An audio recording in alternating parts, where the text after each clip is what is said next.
bien, bah, écoutez, allons-y. Monsieur le ministre, mesdames, messieurs les membres de l'association, mesdames, messieurs les enseignants, chers élèves, écoutez, c'est avec grand plaisir, monsieur le ministre, que nous vous recevons à distance dans un établissement que vous connaissez bien pour de multiples raisons. Alors, je sais votre attachement au lycée du Loir-et-Cher, vous êtes venu fréquemment, enfin, vous venez fréquemment nous rencontrer et échanger avec les élèves, donc c'est pour nous un grand plaisir de vous recevoir aujourd'hui et vous recevoir sur une thématique que je sais qui vous tient particulièrement à cœur, donc plusieurs sont abordés, mais je voulais peut-être parler un peu plus précisément et pendant quelques courtes secondes de ce développement de l'ambition scolaire chez nos élèves du Loir-et-Cher, en parler parce que c'est une vraie problématique pour l'établissement et c'est aussi un axe très important du projet académique qu'a souhaité Madame la rectrice. Donc c'est vraiment une très bonne chose qu'on puisse en parler et à ce titre-là, je me permets aussi de remercier l'association du Loir-et-Cher aux grandes écoles qui vient finalement, comme je leur ai dit il y a quelques jours, remplir un angle mort en tout cas de notre activité, à venir à la rencontre de nos élèves et leur montrer comment justement est-ce qu'on peut accéder à des études ambitieuses et porteuses tout en étant issu de notre beau département.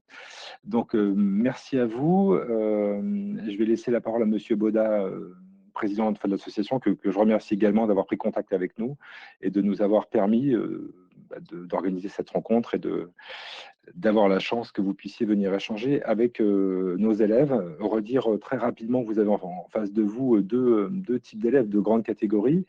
Les élèves de seconde, qui sont à distance et qui nous écoutent et qui auront la possibilité de vous poser des questions. Et puis nos deux groupes de spécialités histoire géopolitique, sciences politiques, et qui évidemment vont trouver un intérêt tout particulier euh, dans le fait de pouvoir échanger avec un ministre avec des fonctions aussi diverses et intéressantes que les vôtres. Voilà, merci à vous. Excellente intervention et puis au plaisir de vous écouter. Monsieur Boda, je vous laisse la parole. Merci beaucoup, monsieur le proviseur.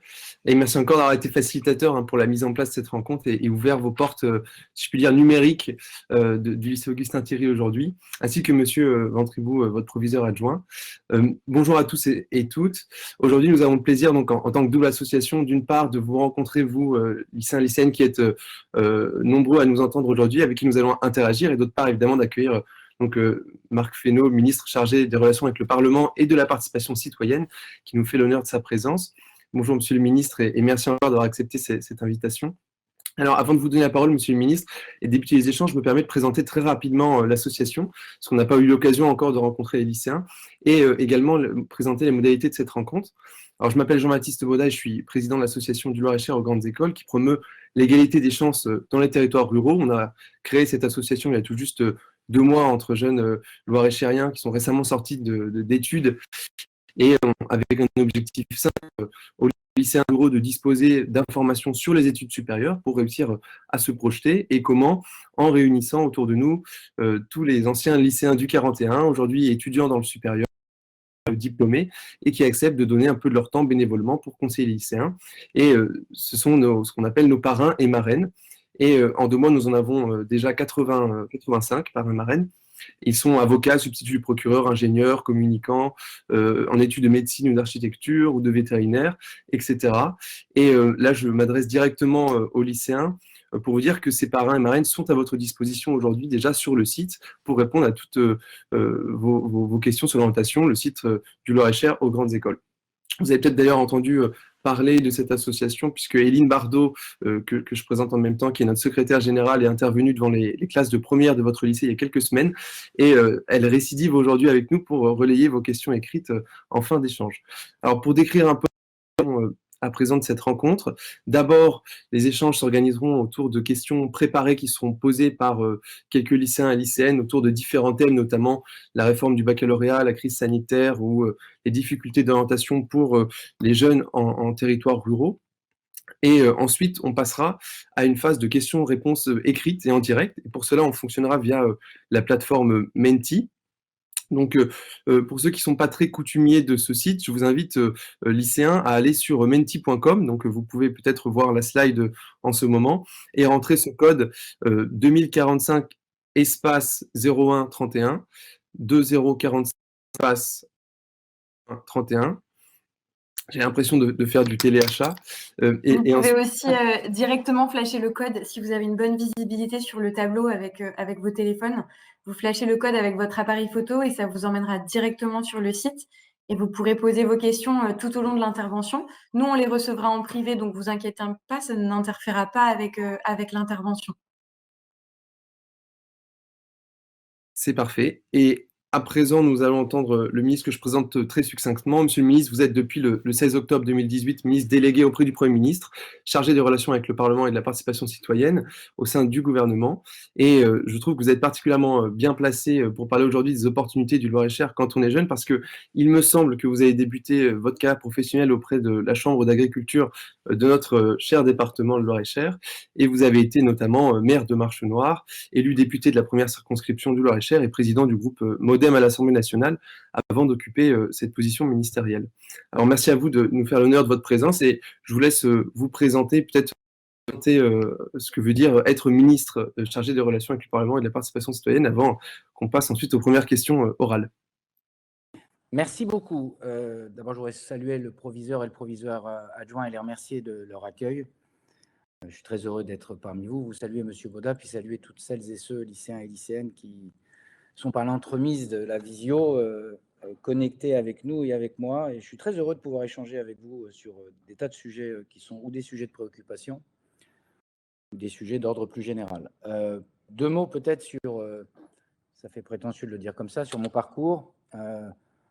Alors, au fond, j'ai un parcours assez atypique d'une certaine façon, à la fois en termes d'études et aussi en termes de géographie, puisque je suis un enfant né à Paris, avec un ancrage territorial qui était celui de ma famille depuis quelques siècles, au fond, puisqu'on a fait 12 km en 300 ans, ce qui est quand même une audace totale. C'est dire si nous étions de grands voyageurs. Mon grand-père était parti à Paris pour des raisons d'études, et puis j'ai fait le choix en 95 de m'installer dans la maison familiale dans laquelle j'avais passé des vacances. La question du lien territorial et de l'attachement et des racines étant une question qui m'a toujours travaillé sans doute. Et donc j'ai fait effectivement le choix de m'installer dans le Loir-et-Cher, ayant commencé par des études de sciences, parce que ça faisait bien de faire des études de sciences, et que dans ma famille, tout le monde avait fait Sciences Po. Et donc je trouvais que c'était pas très original de faire Sciences Po. Avec des succès d'ailleurs mitigés. Tout le monde n'avait pas été jusqu'au bout du process, mais enfin, il fallait faire Sciences Po parce que ça paraissait plus intelligent, si je peux dire des choses comme ça. Et je me souviens très bien d'ailleurs du moment où, arrivant à Jussieu, j'ai présenté mes notes au bac.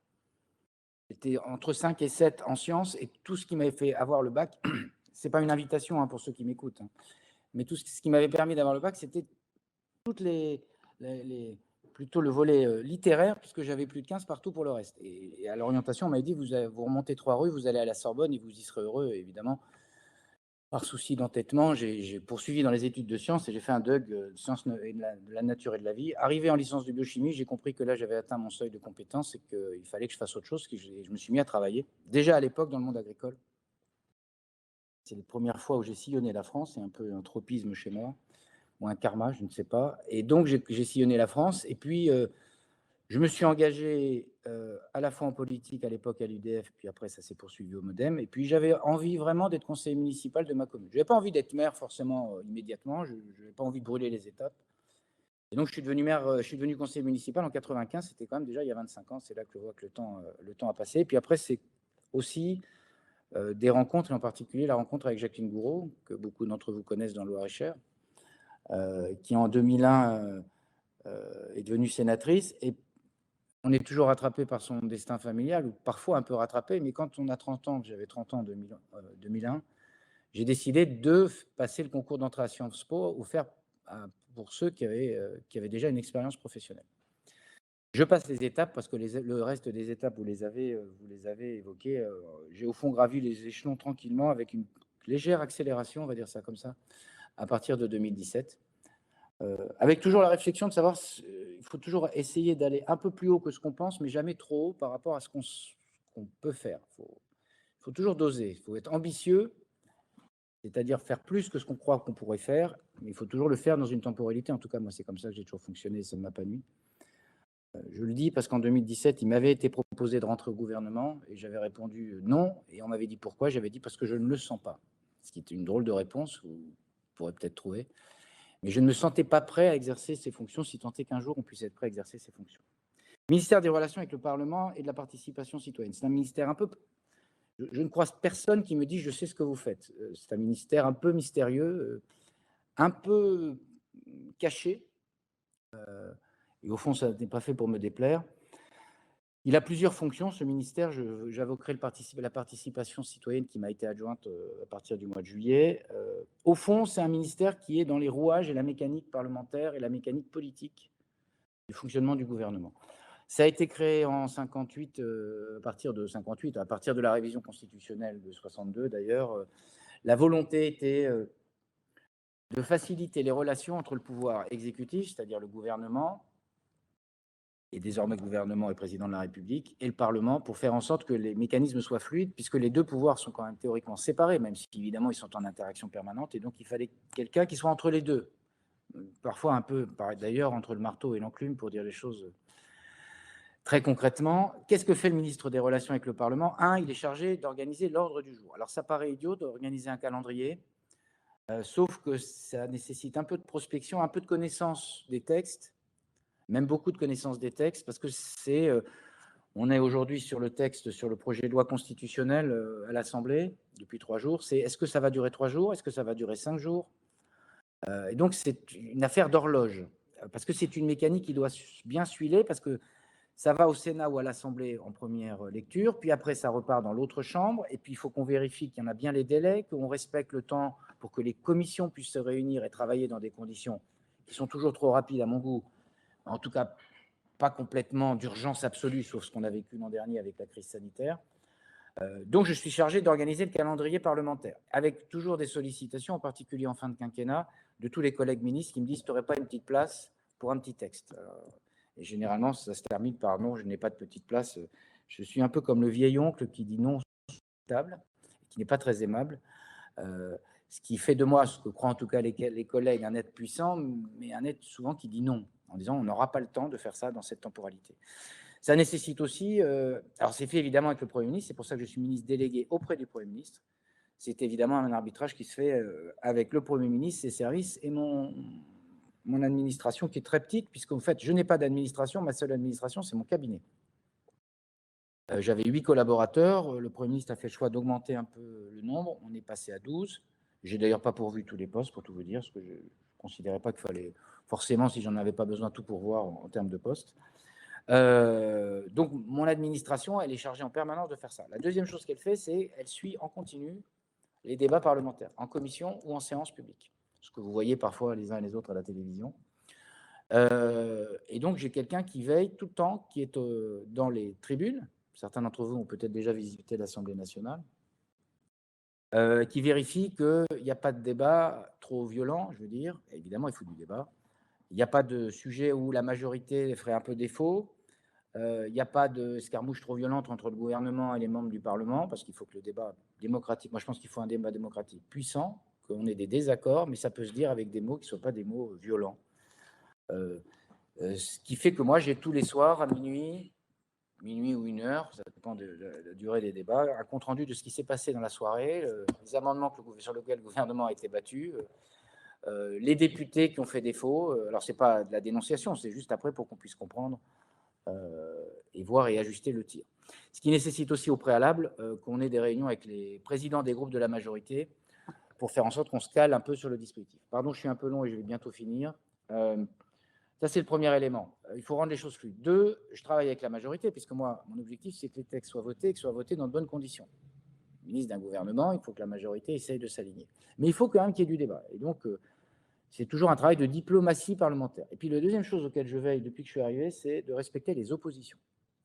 D'abord, parce qu'il y a une opposition qui est très claire au Sénat. Au fond, au Sénat, il y a un groupe qui est dans l'orbite de la majorité gouvernementale ou de la majorité présidentielle. C'est le groupe qui ne s'appelle pas La République En Marche, mais c'est tout pareil. Mais ils sont une vingtaine.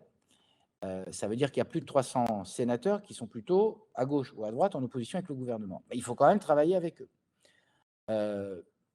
Parce que je pense que ça fait partie du respect, et je signale toujours, parce qu'on l'oublie, que souvent, sur plus de 70% des textes, le Sénat et l'Assemblée nationale se mettent d'accord. Mais ça ne se fait pas comme ça. Ça se fait quand on a pu dialoguer, ici avec le président du groupe LR au Sénat, là avec le président du Sénat. Donc j'ai un travail de diplomatie, et moi je veille toujours à ce que les ministres répondent aux questions, y compris de l'opposition, et que le dialogue se fasse de la meilleure façon possible. La troisième chose, c'est pour ça d'ailleurs que vous me voyez souvent à côté du Premier ministre au moment des questions au gouvernement, c'est moi qui, et vous voyez peut-être parfois les gestes que je fais au président de l'Assemblée ou du Sénat, c'est pour indiquer qui répond à la question.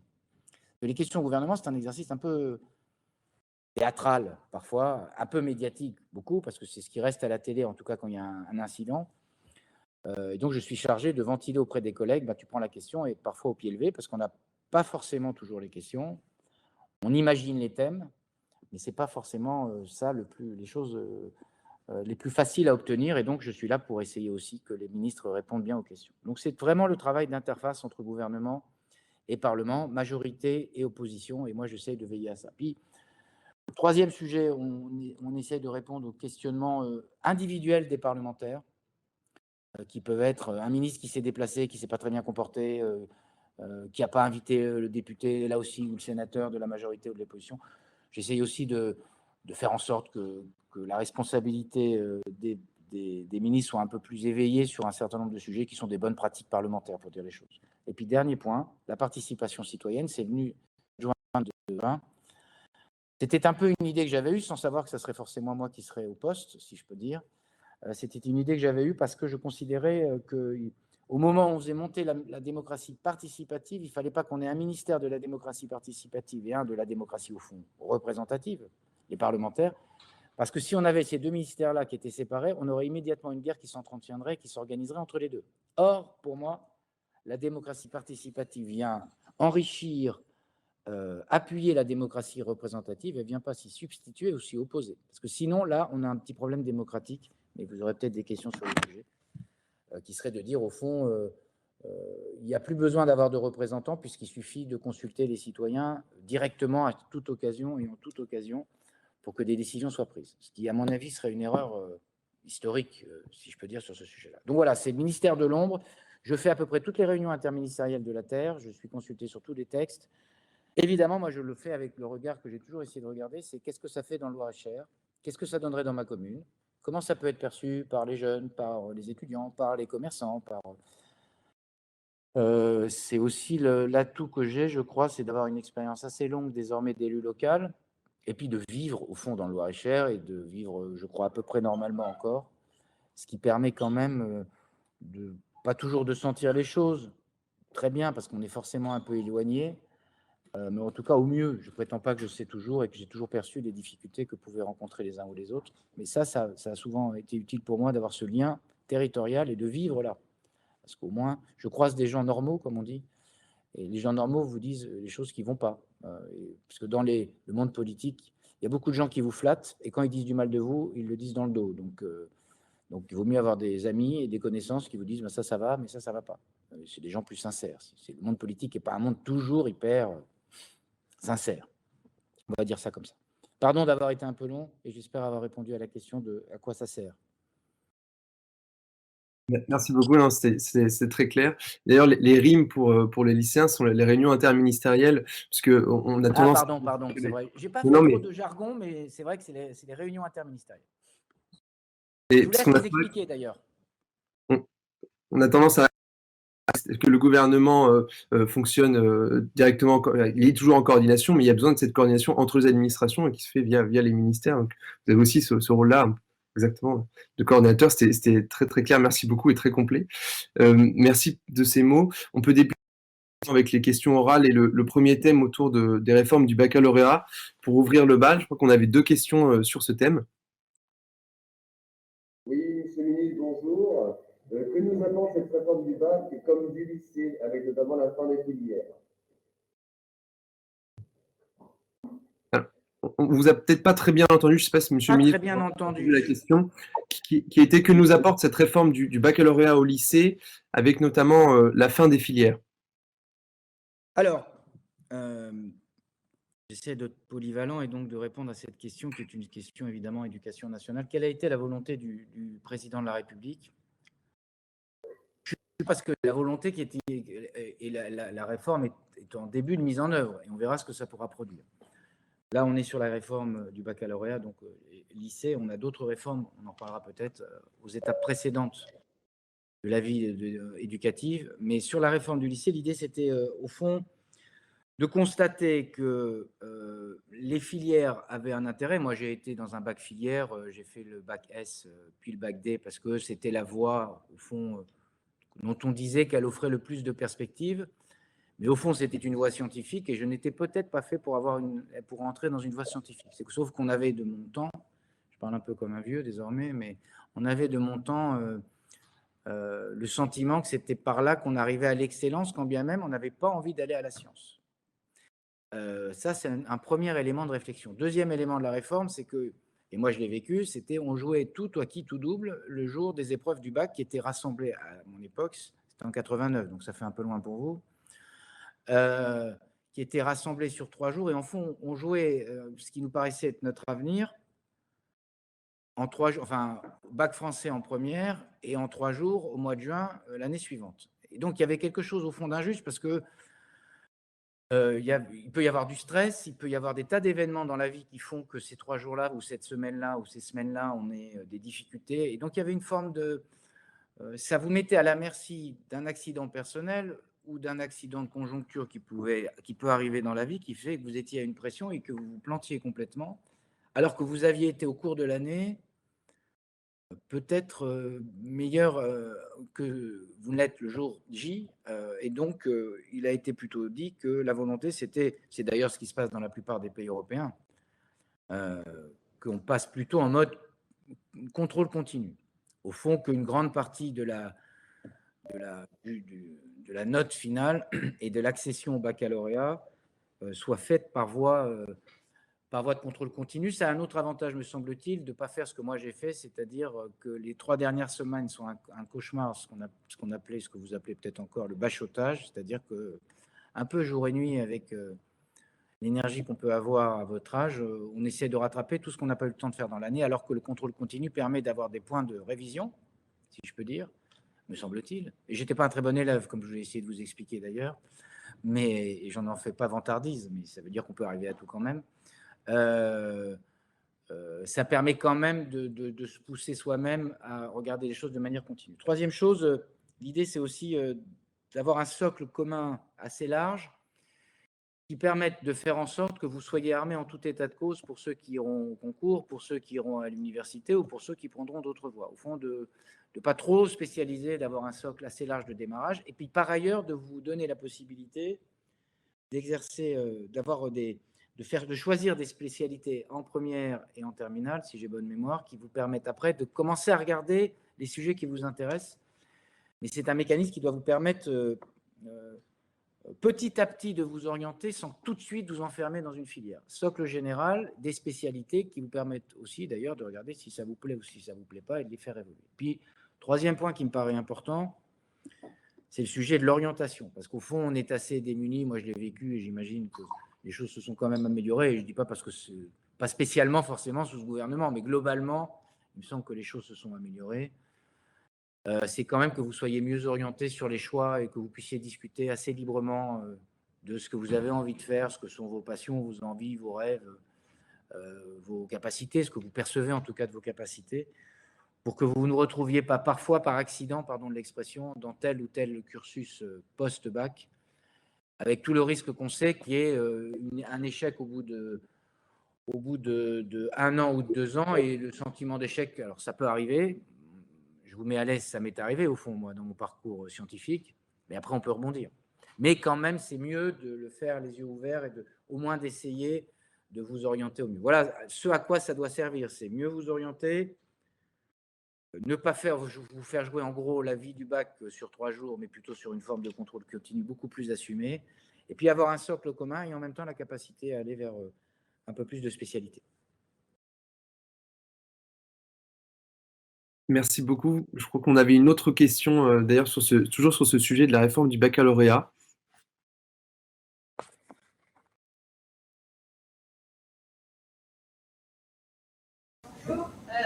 Pensez-vous que la réforme du baccalauréat est un bon moyen pour augmenter l'égalité des chances au sein des lycées? Moi, je trouve que c'est Est-ce que vous pourriez éventuellement enlever le micro parce qu'on n'entend pas, il y a un son de fond. Julie, on va te rapprocher. Enlevez le micro. S'il vous plaît. Sur le micro, on ne peut pas t'entendre. Vous mettre en silencieux, tout simplement. Merci beaucoup. Merci, en effet, c'est mieux, vous avez raison. Vous êtes vigilant.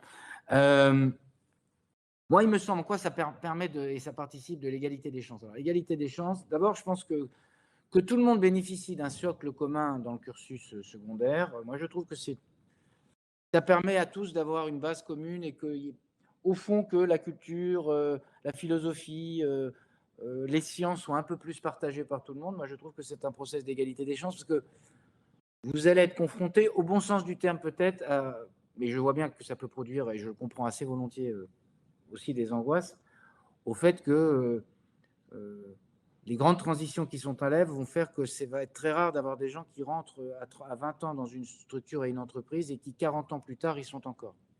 Pas forcément d'ailleurs parce que vous seriez confronté au chômage, encore que c'est une question évidemment qui nous préoccupe beaucoup, mais peut-être parce que le métier aura évolué et que vous-même, vous aurez envie de changer de métier. Et en termes d'égalité des chances, d'avoir plus d'armes, d'être plus polyvalent au fond, pas tout de suite spécialisé, ça vous permettra, et on voit beaucoup de gens qui à 30 ou 40 ans, enfin, la presse et les revues sont peuplées de gens qui ont été traders ou banquiers, qui tout d'un coup veulent s'installer en agriculture ou veulent reprendre un bar-restaurant ou veulent... Bon, au fond, il faut que... C'est à mon avis un mécanisme puissant, si ça marche, et c'est bien l'objectif, mais après je vous dis, c'est à l'œuvre qu'on verra, de faire en sorte qu'il y ait un socle suffisamment polyvalent pour que vous ayez toutes les... En fait, la boîte à outils, si je peux dire. Et puis, la deuxième sujet, je pense qu'on vous spécialise progressivement et que vous puissiez aussi faire les choix de spécialité, plus l'orientation. En termes d'égalité des chances, quand vous êtes jeune et que vous n'avez pas forcément un milieu social qui vous permet de vous payer des études, un échec à l'université, c'est souvent un échec qui est rédhibitoire. Parce qu'on n'y revient pas deux fois. Parce que pour vos parents ou pour vous, il y a les coûts du logement, on y reviendra peut-être tout à l'heure, les coûts de la mobilité. Et au fond, tout ce qui fait qu'on n'est pas en échec en première intention, ça permet quand même à ceux qui sont les plus modestes de ne pas se retrouver à dire « bon, j'ai loupé ma première année à l'université, maintenant il faut que je me mette à travailler » et au fond, de ne pas réaliser complètement ce que vous aviez envie de réaliser. Et donc, le fait de mieux vous orienter, me semble-t-il, et d'essayer, parce que ça vise à ça aussi, d'éviter ce qui est je crois que c'est 60%, mais peut-être que Jean-Baptiste Baudard ou les proviseurs qui sont présents, c'est 60% des gens qui vont à l'université abandonnent au bout d'un an ou sortent du processus d'une façon ou d'une autre, soit par découragement, soit par échec, tout simplement. Moi, je pense que ça participe de l'égalité des chances parce qu'au fond, ceux qui sont en échec et qui sont plutôt issus de familles plus défavorisées, ceux-là ont rarement une deuxième possibilité. Alors après, il y a un deuxième sujet, mais on y reviendra peut-être, c'est des systèmes qui viennent vous accompagner aussi pour que quand vous allez à l'enseignement supérieur, vous puissiez être mieux accompagné pour ceux qui sont les plus en difficulté. Moi, je pense que c'est important. Et donc, ça vise à ça. C'est moins d'échecs, plus de polyvalence et un tronc commun, parce que on va être dans un monde qui va beaucoup bouger et qui vous permettra donc, dans ce tronc commun, d'avoir une première boîte à outils, y compris même s'il faudra peut-être faire de la formation. Et moi, je suis un produit de formation à 30 ans. Et puis deux, le fait de meilleure orientation, un meilleur accompagnement à l'université pour que l'échec ne soit pas synonyme d'abandon définitif des études supérieures.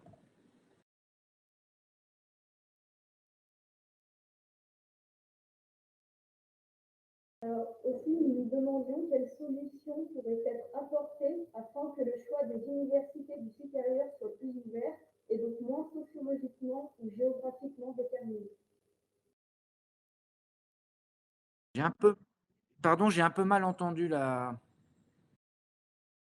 Est-ce que c'est possible de parler un petit peu plus proche du micro? Sinon, je pourrais la... Il me semble que je l'ai entendu, donc je pourrais vous la transmettre. Nous nous demandions quelles solutions pourraient être apportées pour que le choix des universités du supérieur soit plus ouvert et moins sociologiquement et géographiquement déterminé. Ok, alors, je vais essayer de répondre rapidement à une question qui est très complexe.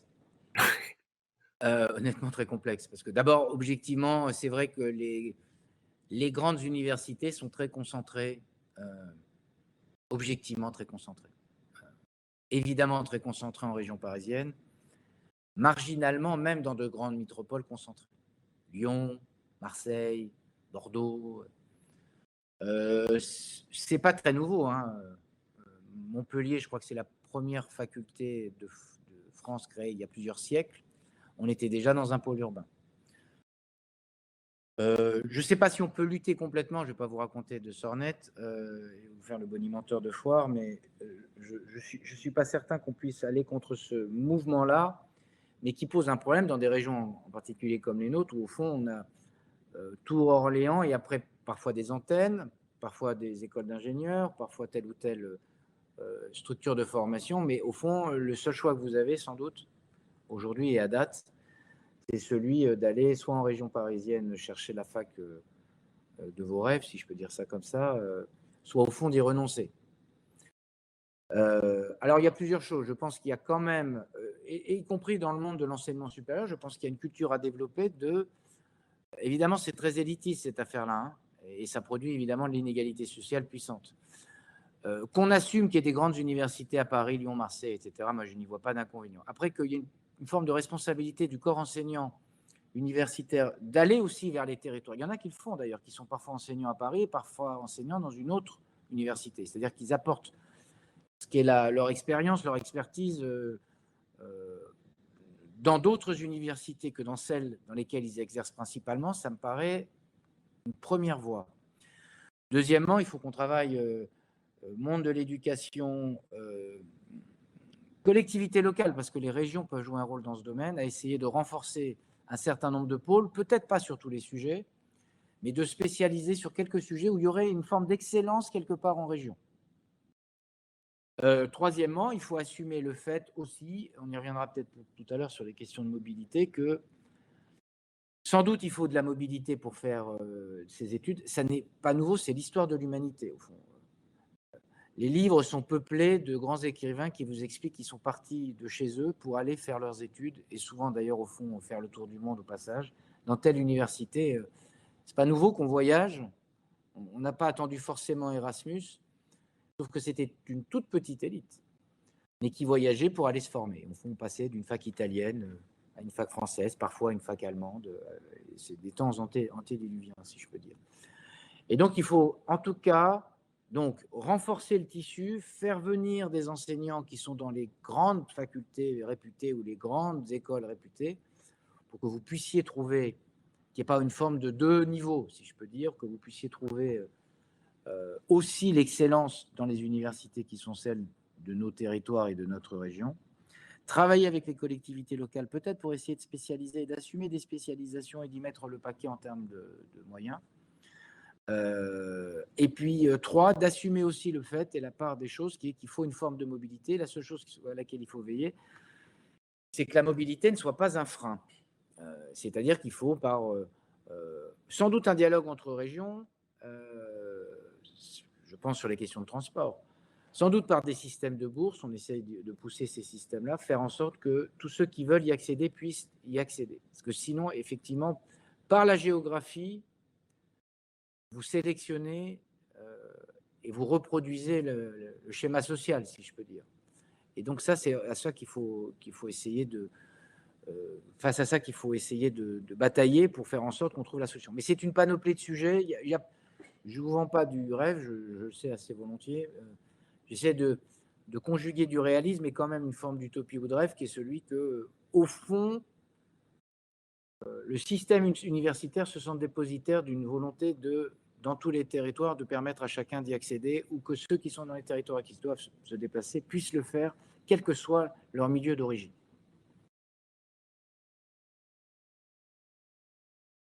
Merci beaucoup pour cette réponse sur une question hautement complexe à laquelle même les plus grands sociologues, je pense, n'ont pas encore répondu. D'ailleurs, en parlant de mobilité, on va avoir une question justement sur ce sujet. Je laisse le lycéen ou la lycéenne la poser. La mobilité, c'est un véritable défi pour les jeunes, surtout lorsqu'on vit en dehors des grandes villes. Et on se demandait s'il valait mieux aider les jeunes à aller vers les grandes villes ou au contraire rendre les villes moyennes plus attractives avec une meilleure offre de formation. Pardon de mon attitude, j'étais en train de me rendre compte que je me penchais, mais c'était pour entendre la question, mais je l'ai entendue du coup. Parce que je l'étais un peu. Merci de votre flexibilité dans les deux sens du terme, du coup. J'essaye. C'est mon métier qui m'oblige à être flexible, vous savez. Moi, j'essaie d'être tout terrain et de m'adapter à tout dans la vie. Ça rejoint un peu ce que j'ai dit avant. Il faut les deux, pour faire simple et un peu lapidaire. Il faut à la fois que on ne se résolve pas à l'idée que c'est dans 10 points en France, dans les très très grandes métropoles, que se concentrent les universités. Et donc, il y a la nécessité d'offrir des moyens, d'offrir des enseignants, si je peux dire, pardon de ce terme un peu lapidaire, d'offrir la capacité aux jeunes que vous êtes d'aller d'abord dans les universités de votre région. Parce que c'est quand même plus facile, objectivement. Mais ce n'est pas parce que c'est plus facile qu'il faut que ça dégrade le niveau d'ambition des études supérieures. Donc, il y a ça. Et sans doute, vous avez raison, c'est la même chose d'ailleurs sur les services publics, c'est un vieux débat, c'est est-ce que les services publics doivent aller aux gens ou les gens aller aux services publics. Et le grand service public pour moi de l'éducation, qui est un beau service public, parce que c'est au fond celui qui prépare l'avenir, parce que c'est celui qui vous prépare à l'avenir. Évidemment, il est toujours dans cette contingence-là. Après, vous avez, c'est vrai, des besoins parfois en laboratoire de recherche, c'est parfois lié à tel ou tel, d'ailleurs, écosystème d'entreprise qui nécessite que ça ne soit pas dans... Enfin, qui fait, je ne sais pas si ça nécessite, mais en tout cas que ça ne soit pas dans différents lieux. Donc oui, il faut structurer. On a dans la région, d'ailleurs, des écoles d'ingénieurs qui sont réputées, des choses qui ont été faites. Ça ne marche que par la volonté de l'éducation nationale et des collectivités locales. Au fond, si tout ça, ça ne marche pas main dans la main et qu'on ne décide pas puissamment de dire j'y mets les moyens, je m'organise pour, la ville d'accueil va s'organiser aussi, y compris pour assurer les questions de logement étudiant, on n'y arrive pas. Mais ça, c'est possible, mais ce n'est pas possible pour tout, pour les raisons que j'ai essayé d'évoquer. Et donc, le deuxième sujet, c'est que la mobilité ne soit pas un frein. D'abord, je vais vous dire, moi, je pense que la mobilité, c'est... Maintenant, moi qui ne suis plus depuis un certain temps dans cet âge-là, la mobilité, c'est quand même aussi le moment de la jeunesse. Avec toujours pour moi une question, d'ailleurs, c'est d'avoir envie de revenir chez soi, de revenir dans sa région d'origine. Mais je pense qu'à l'âge que vous avez, pouvoir être mobile, donc il faut que ça soit possible. Et donc, qu'il n'y ait pas de frein pour des raisons financières. Et c'est facile à dire, c'est moins facile à faire. Facile à dire derrière mon bureau qu'à faire. Mais je ne suis pas choqué de dire, au fond, on est dans un monde de la mobilité, que vous puissiez aller dans une fac pour rencontrer d'autres gens et sortir du Loir-et-Cher ou de la région Centre-Val de Loire, pour mieux y revenir d'ailleurs. Vous y installer et y travailler. Bon, moi, je ne suis pas choqué de ça. Simplement, le problème, c'est que ça peut être un frein pour un certain nombre d'entre vous pour aller à l'université, ou pour aller dans une école, ou pour aller dans les grandes écoles. Et donc, moi, je pense que la responsabilité qui est la nôtre, c'est de vous en donner les moyens. Moyens locaux, puis moyens nationaux quand ça l'exige, au fond. Voilà ce que je voulais répondre. La mobilité, moi, je pense que c'est un élément essentiel. Alors, la mobilité, ce n'est pas simplement la capacité à se déplacer. La mobilité, c'est la capacité à se loger. C'est la capacité à trouver sur place, parce qu'on est un peu déterritorialisé quand on quitte, au fond, son département, on quitte une partie de ses amis, de son réseau familial. Quand il est structuré, c'est formidable. Quand il l'est moins, c'est de toute façon une difficulté aussi. Et donc, il faut aussi trouver un écosystème. Alors, on le crée, parce que la vie étudiante ou la vie d'études supérieures est une vie de relations sociales complètement entravée depuis un an, disons-le. Et c'est pour ça que c'est difficile pour ceux qui sont dans cette phase-là, comme pour vous d'ailleurs en partie, même si dans votre catégorie d'âge, si je peux dire, on a essayé de faire les choses au mieux pour pas que vous soyez trop longtemps éloigné de cette vie sociale. Mais c'est tout ça qu'il faut créer. Mais il me semble que la mobilité ne doit pas être un frein. Elle est parfois favorable. Et en même temps, tant qu'on peut essayer d'assurer des formations supérieures dans les territoires, il faut le faire. Mais on ne fera pas tout dans les territoires. Donc c'est un mixte des deux. Ça fait un peu en même temps mon affaire, pardon. Mais parfois, la vie publique, la vie politique, et les décisions politiques, c'est ça, au fond. On essaie de combiner les choses, pour le dire avec des mots différents. En tout cas, nous, c'est aussi notre logiciel d'action pour du Loir-et-Cher grandes écoles. On dit souvent qu'on ne peut pas mettre une ENS à Blois ou à Romorantin, mais qu'en tout cas, on peut permettre aux Blaisois, aux Romorantinais, aux Vendômois d'essayer d'aller dans ces écoles, pourquoi pas revenir ensuite, et comme ça irriguer en retour. On aura donc une question aussi sur le thème de la crise sanitaire qui devient un incontournable aujourd'hui, un omniprésent, sur lequel on ne peut plus faire l'impasse. Alors, une question sur la crise sanitaire. Oui, monsieur le ministre, bonjour. Savez-vous quelle sera notre entrée dans le supérieur avec la crise sanitaire? Serons-nous accompagnés et le supérieur s'y prépare-t-il? Quels moyens humains seront mobilisés? Seront-ils déployés égalitairement sur tout le territoire national? Alors, 4 questions en une. oui, 4 questions en une. Mais au fond, je pourrais répondre de façon assez lapidaire. Je ne parle pas pour ceux qui sont passés avant vous, c'est-à-dire ceux de la génération 2019-2020. J'ai bon espoir qu'en septembre, on ait une grande partie de cette crise sanitaire, en tout cas de la partie sanitaire derrière nous. Et qu'au fond, vous puissiez retrouver quand même un chemin d'accès à l'enseignement supérieur qui soit beaucoup plus normal que celui qu'ont vécu ceux qui ont passé le bac l'an dernier. J'ai quand même, objectivement, je ne veux pas vous vendre du rêve, comme on dit. Je pense quand même que l'immunité collective, parce qu'il y a quand même beaucoup de gens qui ont eu la Covid, malheureusement, mais ça existe et on l'a vérifié dans beaucoup de pays. Et la stratégie vaccinale que nous déployons, qui est une stratégie vaccinale qui nous oriente quand même vers 10 millions de vaccinés au mois d'avril et vers quasiment toute la population volontaire, autant faudrait. On n'a pas fait le choix de le rendre obligatoire, je pense que c'est mieux, il faut faire appel à la responsabilité des gens. Mais moi, à date et de ce qu'on connaît du virus, il faut être très prudent et ça rend modeste ce virus.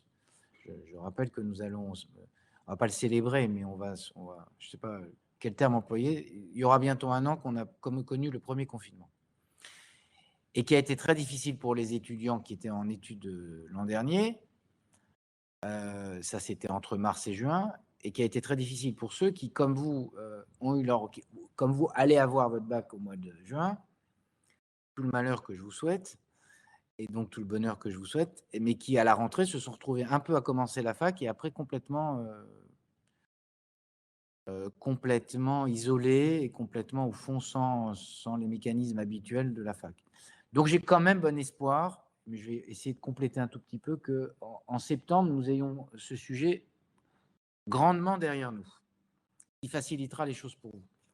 Au fond, ceux sur lesquels il va falloir le plus veiller, c'est ceux qui sont entrés en septembre 2020, parce que ceux-là, c'est très compliqué en termes de... Moi, j'ai fait la fac, je vous le disais, j'ai fait la fac de Jussieu. Déjà, naturellement, c'est un processus de sélection par le vide, où parfois on n'a pas envie et personne ne vous pousse, au fond. Mais quand en plus vous n'avez pas accès vraiment aux cours, que tout est très en distanciel, que vous n'avez pas l'émulation collective qui est celle de la vie étudiante, ça complique les choses. Donc notre ambition principale, c'est celle-là, c'est de faire en sorte que, sur tout le territoire national, les conditions d'ouverture soient. Si on a vacciné tout le monde, au fond, il y aura normalement moins de contraintes, pour ne pas dire pas de contraintes. Je ne veux pas être pessimiste. Alors après, cette pandémie nous apprend qu'il peut arriver des pandémies. La dernière, c'était la grosse pandémie de la grippe espagnole. Il faut quand même se préparer à des systèmes qui permettent quand même de faire face à ça. Celle-là, on va sans doute la passer, mais on n'est pas à l'abri que d'autres reviennent et qu'on soit quand même un peu désarmé. C'est un miracle qu'on ait trouvé un vaccin en 1 an. Je vous le dis parce que c'est un vaccin qui manifestement est efficace et manifestement ne produit pas d'effets secondaires, au dehors de quelques effets secondaires désagréables, mais pas dangereux. Ça peut ne pas arriver, hein. C'est pas pour être pessimiste, mais l'histoire de l'humanité en est peuplée. Enfin, en 1 an, on a trouvé un vaccin sur un virus que personne ne connaissait avant. Bon, il y a bien des situations où on aurait aimé trouver aussi vite sur bien d'autres maladies ou bien d'autres pandémies. Donc, il faut quand même se préparer. Et qu'est-ce qu'on a essayé de faire? C'était de maintenir autant que faire se peut du distanciel malgré tout. Mais ça a produit des inégalités. Et donc, c'est aussi pour ça qu'on a essayé de mettre en place, je ne dis pas que c'est parfait, hein, je vois bien tous les écueils, je ne vais pas vous raconter de sornettes, des systèmes de tutorat pour essayer d'aller chercher des étudiants et s'il fallait le faire, on poursuivra évidemment à la rentrée, qui sont hyper isolés. Au fond, au printemps, ça a été assez simple parce que comme on a confiné 2 mois, la plupart des étudiants sont retournés chez eux, d'une façon ou d'une autre. Puis à la rentrée, ils ne sont pas retournés chez eux parce que, ne sachant pas si on ouvrait, on fermait, avec l'épisode de on ouvre, et puis confinement de novembre, et puis on réouvre, mais on n'a pas vraiment réouvert dans les mêmes conditions, et avec toujours ça qui est pendant en ce moment. Donc le sujet pour moi, c'est le sujet du, on va prendre un terme ancien, du tutorat, enfin de l'accompagnement, des gens qui, dans les universités, ne vous laissent pas seuls dès lors que vous vous retrouveriez isolés. Mais au fond, c'est les mêmes outils que ceux dont je parlais pour ceux qui vont rentrer en études supérieures à la rentrée, sauf qu'il faut que ça soit beaucoup plus puissant si on est encore en crise sanitaire. Mais j'ai vraiment, et vraiment franchement, et ceux qui me connaissent le savent, je m'aventure assez peu si je n'ai pas quand même un peu de certitude sur le sujet, parce que sur la crise sanitaire, je ne suis pas épidémiologue. Je ne passe pas ma vie sur les plateaux télévisés pour essayer de commenter des courbes qui sont toujours difficiles à comprendre. Et je ne m'invente pas une spécialité que je n'ai pas. J'ai un peu une base de science, comme je vous ai expliqué, donc je comprends des trucs. Ce que je comprends quand même aujourd'hui et à date, c'est que normalement en septembre, on aura résolu cette question et que donc vous serez. Il y a d'autres sujets que vous avez évoqués d'ailleurs, qui sont des sujets de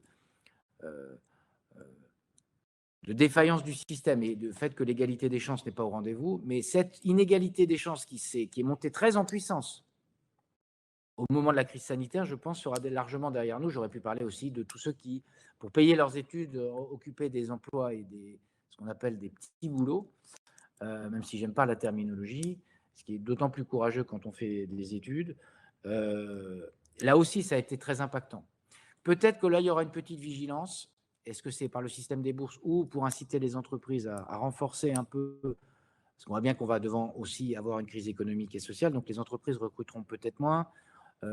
La restauration, qui est très pourvoyeuse d'emplois pour les jeunes étudiants, a pris un coup sur la tête. Il faut qu'on essaye de la relever, parce que c'est en faisant en sorte que tout le monde retrouve un peu l'écosystème initial, que les choses se remettront en ordre. Ça n'empêchera pas que tous les sujets d'inégalité qu'on a évoqués avant existent. Donc, il faudra aussi travailler sur cela. Mais sur la crise sanitaire, je pense qu'on a la cohorte, comme on dit, de l'année dernière. Et pour ce qui est de vous, je suis plutôt optimiste. Donc, soyez-le, si je peux dire comme ça les choses. C'est pas une obligation, hein. On a le droit ça peut se challenger, hein, comme on dit. Ayez envie. Voilà. Alors, j'en profite d'ailleurs pour vous rappeler qu'à tout moment, vous pouvez poser des questions. On en a reçu déjà 7 ou 8 des questions écrites au ministre qu'on va relayer après. Il nous reste une dernière question orale. Et d'ailleurs, peut-être en lien avec la casquette participation citoyenne du ministère, puisqu'elle est liée aux questions sur les engagements dans le domaine environnemental et qu'on a eu récemment dans l'actualité. On a vu cette convention citoyenne pour le climat qui est un très beau moment démocratique, et avec aujourd'hui un projet de loi en discussion. Alors, une question donc sur les engagements. Je laisse le ou la lycéen, lycéenne la poser. Pour l'instant, on a un micro qui est fermé, donc peut-être ouvrir le micro. Du coup, c'est une question rajoutée, c'est pas encore celle sur les conditions. L'enseignement peut-elle réellement aboutir dans la mesure où le système scolaire valorise l'excellence et le mérite de chacun, mais tout en révélant et consentant à des écarts de réussite fortement polarisés, ce qui conduit finalement à justifier et à accentuer toujours plus ces écarts, étant en vérité le prolongement et l'aboutissement. Excusez-moi, on a un Larsen, pardon. Malgré tous mes efforts, je n'entends rien. Moi non plus, j'ai pas entendu la question et je l'avais pas en tête. Alors, moi non plus, j'ai pas entendu la question. Monsieur Perron, pouvez-vous demander aux élèves qui parlent de venir vraiment devant la caméra? Je pense que c'est nécessaire pour l'audition. Merci beaucoup.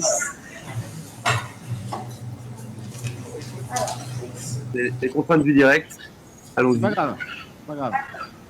L'égalité des chances dans l'enseignement peut-elle réellement aboutir dans la mesure où le système scolaire valorise l'excellence et le mérite de chacun, mais tout en révélant et consentant à des écarts de réussite fortement polarisés, ce qui conduit finalement à justifier et accentuer toujours plus ces écarts, étant en vérité le prolongement et l'aboutissement d'autres inégalités structurelles et sociétales.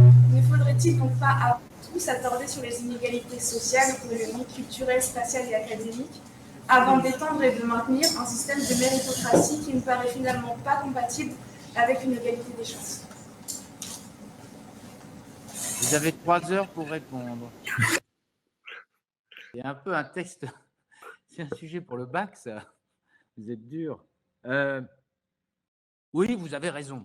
On va commencer comme ça. Pas pour vous faire plaisir et vous dire que vous avez raison. Merci. Là, je vous ai bien entendu pour le coup, malgré un petit bout de Larsen au milieu. Moi, je ne suis pas à penser qu'il faut résoudre tous les problèmes avant d'en poser un autre. On peut essayer de poser les questions de façon concomitante, à la vérité. Qu'il y ait un système de méritocratie, je trouve ça formidable. La seule difficulté, c'est que nous sommes un pays qui ne produit que de rares exemples de méritocratie. Parce qu'au fond, ça permet à des gens qui n'auraient pas dû y accéder, d'accéder à l'excellence. Et renoncer à l'excellence au motif qu'il y aurait des inégalités, c'est au fond privé, même s'ils ne sont pas assez nombreux. Et donc, c'est le deuxième sujet qu'il faut s'attaquer. Je vais répondre à cette partie-là. Je trouve que ce serait une erreur. En tout cas, philosophiquement, politiquement. Cette philosophie-là, si elle était poussée, je n'ai pas dit ce que vous vouliez dire, hein, elle a parfois abouti à dire qu'il ne faut pas faire de méritocratie. Mais pour un jeune qui accède aux grandes écoles, et le problème c'est que c'est souvent plutôt un que des dizaines ou des centaines, venant au fond d'un milieu souffrant d'inégalités de toute nature, géographique, culturelle, d'origine sociale, de moyens financiers, c'est quand même toujours un espèce de miracle qui est assez formidable. 2, je crois qu'on s'entende un jour dans ce pays sur ce qu'est la méritocratie. Parce que la méritocratie ou l'excellence, ce n'est pas forcément l'excellence par les études supérieures. On est quand même un pays qui pense que, et je le dis d'autant plus facilement, pardon à Jean-Baptiste, que je n'ai pas fait l'ENA et que je n'ai pas fait, au fond, j'ai fait Sciences Po, comme dirait l'autre. On peut réussir sa vie sans avoir fait l'ENA. Hein. Or, notre système intellectuel, il pense que si on n'a pas fait Polytechnique, l'ENA ou une très grande autre école d'ingénieurs, au fond, on n'a pas réussi. Moi, j'ai un copain qui était nul comme tout à l'école.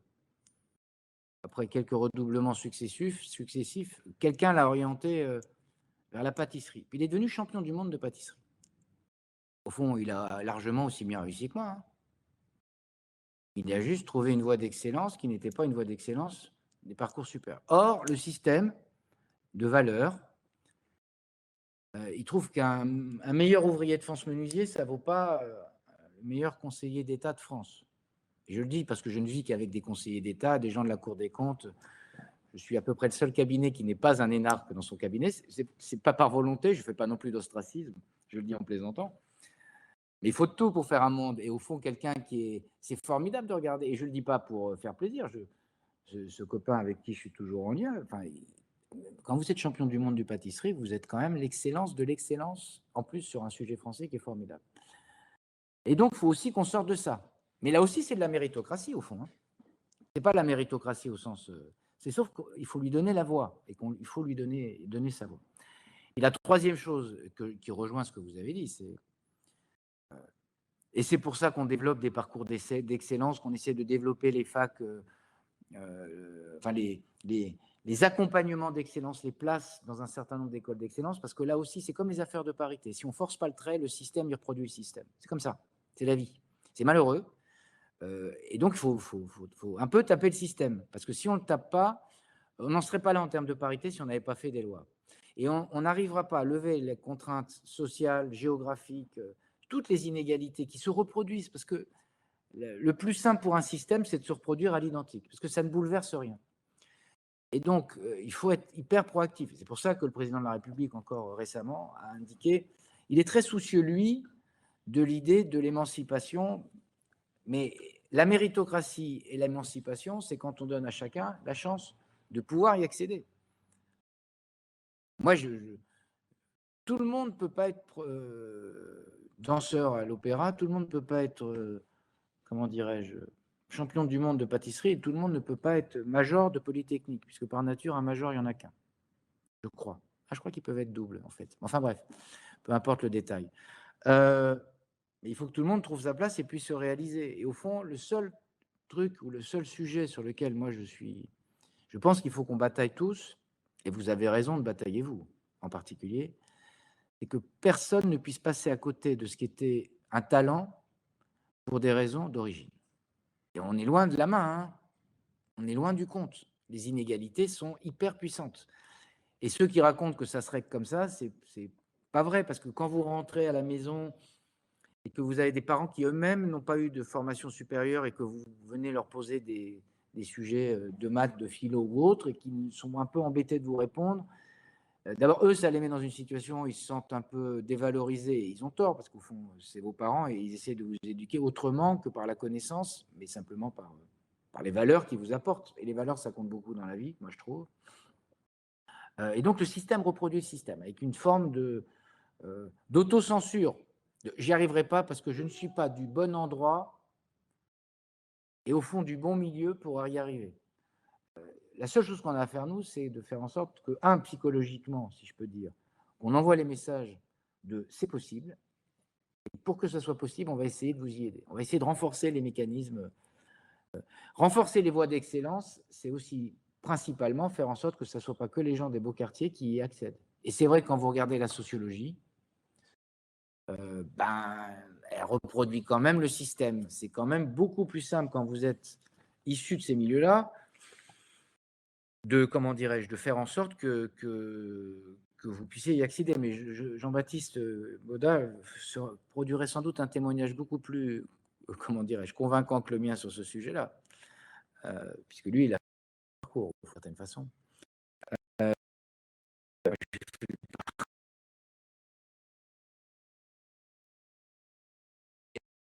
La mécanique de reproduction du système, et ça, c'est par un soutien puissant. Et puis deux, il faut maintenir des voies d'excellence parce que l'excellence, ça permet à tout le monde de se grimper. Et il y a je connais des familles où quand le fils devient ingénieur ou devient, eh ben, la fierté des parents est une fierté incroyable au fond. Et donc il faut parce que c'est quand même pour ceux qui sont originaires de ces milieux défavorisés, le sentiment qui s'élève. Et l'excellence, c'est une façon de s'élever, moi, me semble-t-il. Alors, sauf qu'il faut donner les moyens. Voilà. Je ne peux que abonder dans le sens du fait qu'il n'y a pas besoin de faire l'ENA pour réussir sa vie. Je le dis d'autant plus que je sors de l'ENA. Et j'en profite aussi pour dire que… C'est pour ça que je disais ça avec un clin d'œil. Non, mais complètement. Et puis, je ne peux qu'aller dans ce sens-là. Et je suis heureux d'entendre aujourd'hui un ministre qui dans son cabinet, parce qu'on a tendance aussi à avoir une profusion de ces types de profils, et ça permet d'avoir plus de diversité. Et je fais un court témoignage pour vous dire que qui n'ont pas eu des bonnes notes au lycée, qui étaient parmi mes collègues, qui sont brillants aujourd'hui, parce qu'ils ont fait des études qu'ils ont adorées, mais malgré tout, ils ont pas eu de mention au baccalauréat, ils ont eu des échecs en cours. Parfois, ils voulaient faire autre chose, notamment puis ou se lancer dans des entreprises finalement. Donc, c'est aussi un second choix. Enfin, il y a énormément de profils de variété. Donc, c'est pas des profils absolument hyper intellectuels qui avaient 20 de moyenne au baccalauréat. Et c'est important aussi de se dire ça. Moi-même, je me rappelle, je crois que j'ai changé mes vœux à la fin, même. Donc là-dessus, je voulais aussi, je me permets ce témoignage pour vous dire qu'on n'est pas tous des monstres intellectuels et qu'on a un désir de s'orienter dans l'administration et travailler dans ce domaine-là. Et je ne peux qu'être d'accord. Je voulais juste rajouter, j'ai souvent une expression dans mon cabinet, dans le monde politique, il faut des rusés et des instruits. Parfois, d'ailleurs, ils sont rusés et instruits. Et je pense qu'il faut les deux, en fait. Moi, je m'entendais très bien avec l'ancien Premier ministre Édouard Philippe, je m'entends très bien avec celui d'aujourd'hui. Enfin, tout ça, c'était quand même un écosystème très Conseil d'État, très Cour des comptes pour celui qui est le titulaire du poste aujourd'hui. Mais je n'ai jamais abordé avec complexe la relation avec eux, essayant d'être rusé, puisque je n'étais pas complètement instruit, si je peux dire.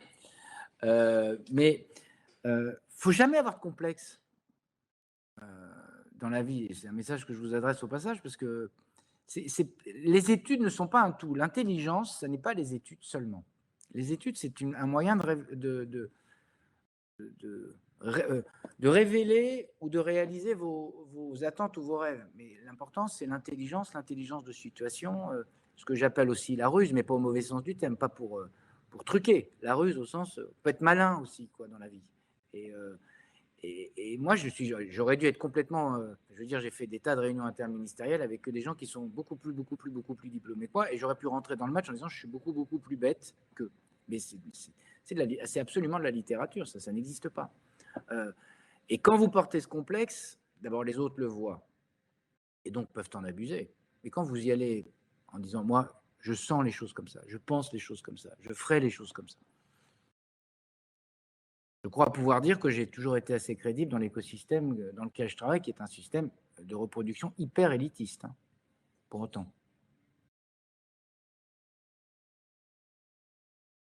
On a encore du travail en termes de démocratisation de l'accès à la fonction publique. C'est vrai. Et d'ailleurs, l'ENA avait été créée par un communiste à l'époque. Il n'y avait plus de fils d'ouvriers à l'ENA qu'il y en avait aujourd'hui. Mais ça, c'est aussi les temps qui évoluent. Je crois qu'on a une dernière question finalement sur l'environnement pour clore cette phase de questions orales.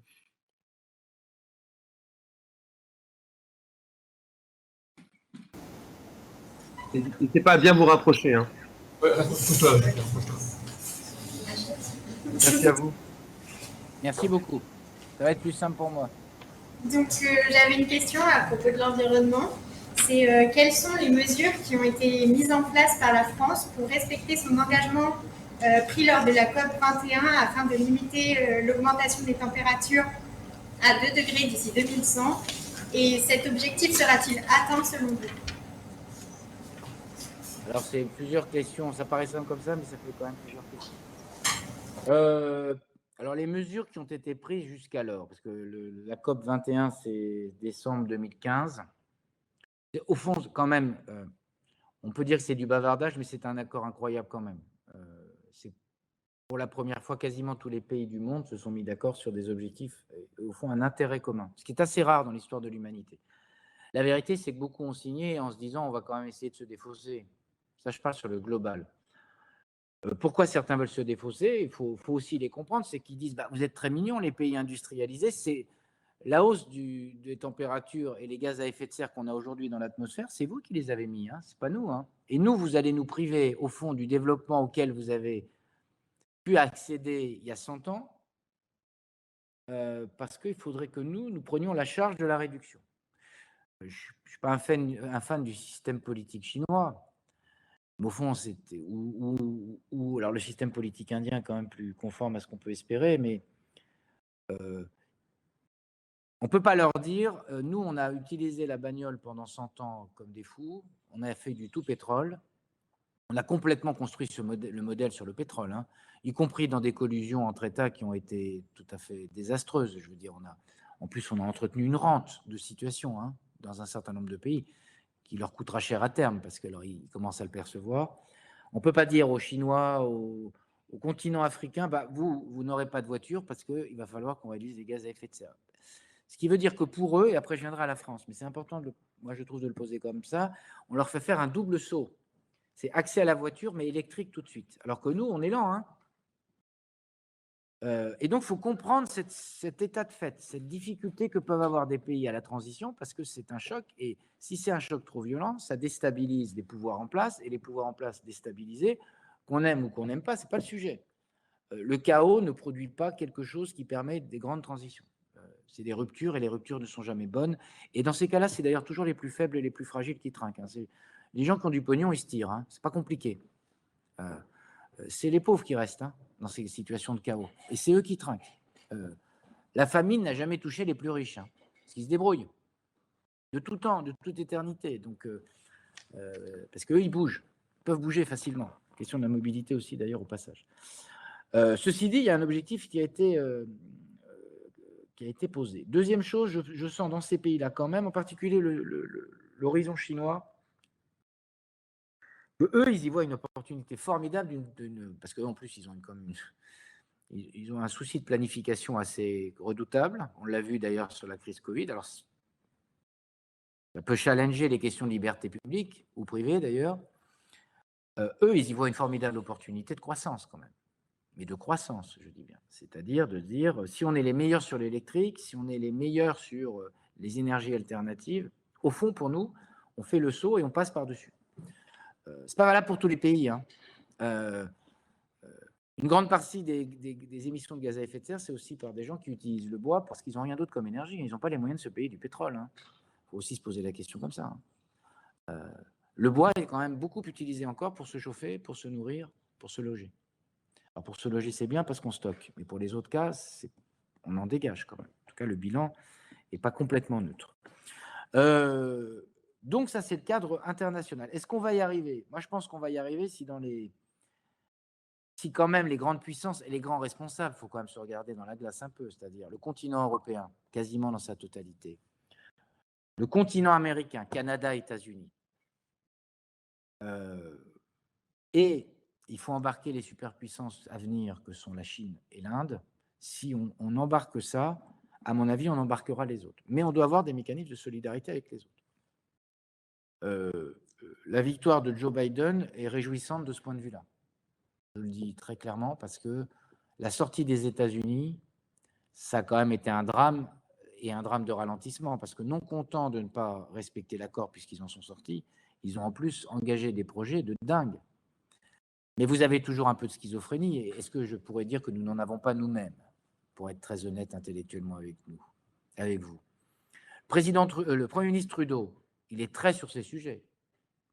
Mais en même temps, il défend un gazoduc ou un projet d'oléoduc pour extraire du pétrole gaz de schiste.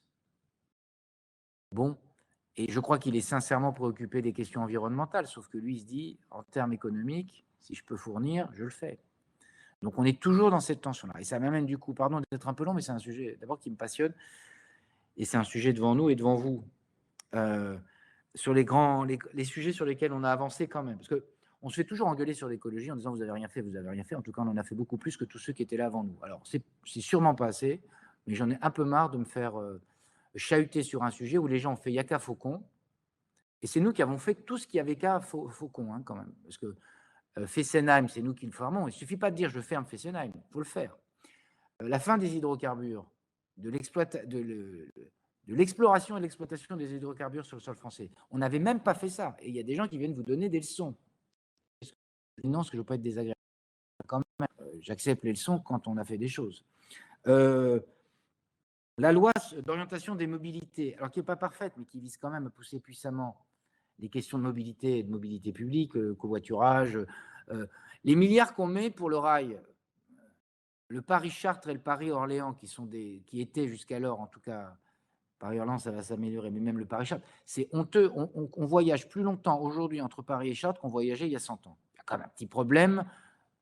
Il ne faut pas s'étonner que les gens n'aient pas envie de monter dans le train quand Paris-Chartres, il est ou il était en permanence en retard.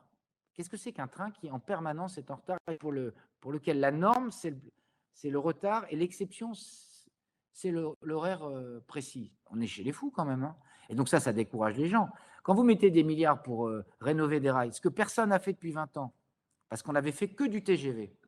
Bon, alors très bien, assumons d'avoir fait que du TGV, mais qu'on ne vienne pas nous embêter, et encore je suis poli, qu'on ne vienne pas nous embêter avec l'idée qu'on ne ferait rien sur ce sujet-là. Mais c'est des processus hyper longs et on a beaucoup de rattrapage à faire. La question de la loi Egalim sur l'alimentation, alors on n'est pas abouti sur la question de la juste rémunération des agriculteurs, mais sur un certain nombre de choses, la question des circuits courts des produits locaux, on a avancé. La difficulté dans laquelle on est en France, c'est qu'il faut avancer encore plus vite et que c'est compliqué d'avancer encore plus vite. Alors certains vous disent que c'est les lobbies, ce n'est pas que les lobbies. Vous avez à Blois une grande entreprise qui s'appelle Delphi. Delphi, elle fait des injecteurs pour le diesel. Ils essaient de se réorienter sur l'essence. Et puis au fond, tout le monde sait qu'on va sortir du moteur diesel et essence. Il faut qu'ils fassent un autre saut technologique pour préserver. Il y a 1 millier d'emplois quand même, sans compter la sous-traitance. Peut-être un certain nombre de vos parents y travaillent. Moi, le mieux, je vais vous dire, le mieux, ça serait d'interdire le moteur à explosion demain matin. La vérité, c'est ça. Si on veut avoir un coup de volant très violent.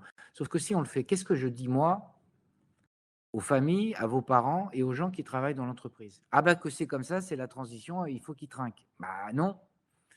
Donc il faut qu'on ait un petit temps d'adaptation. Et quand je dis petit, c'est parfois très petit et c'est parfois très compliqué pour les entreprises. C'est pas une question de lobby.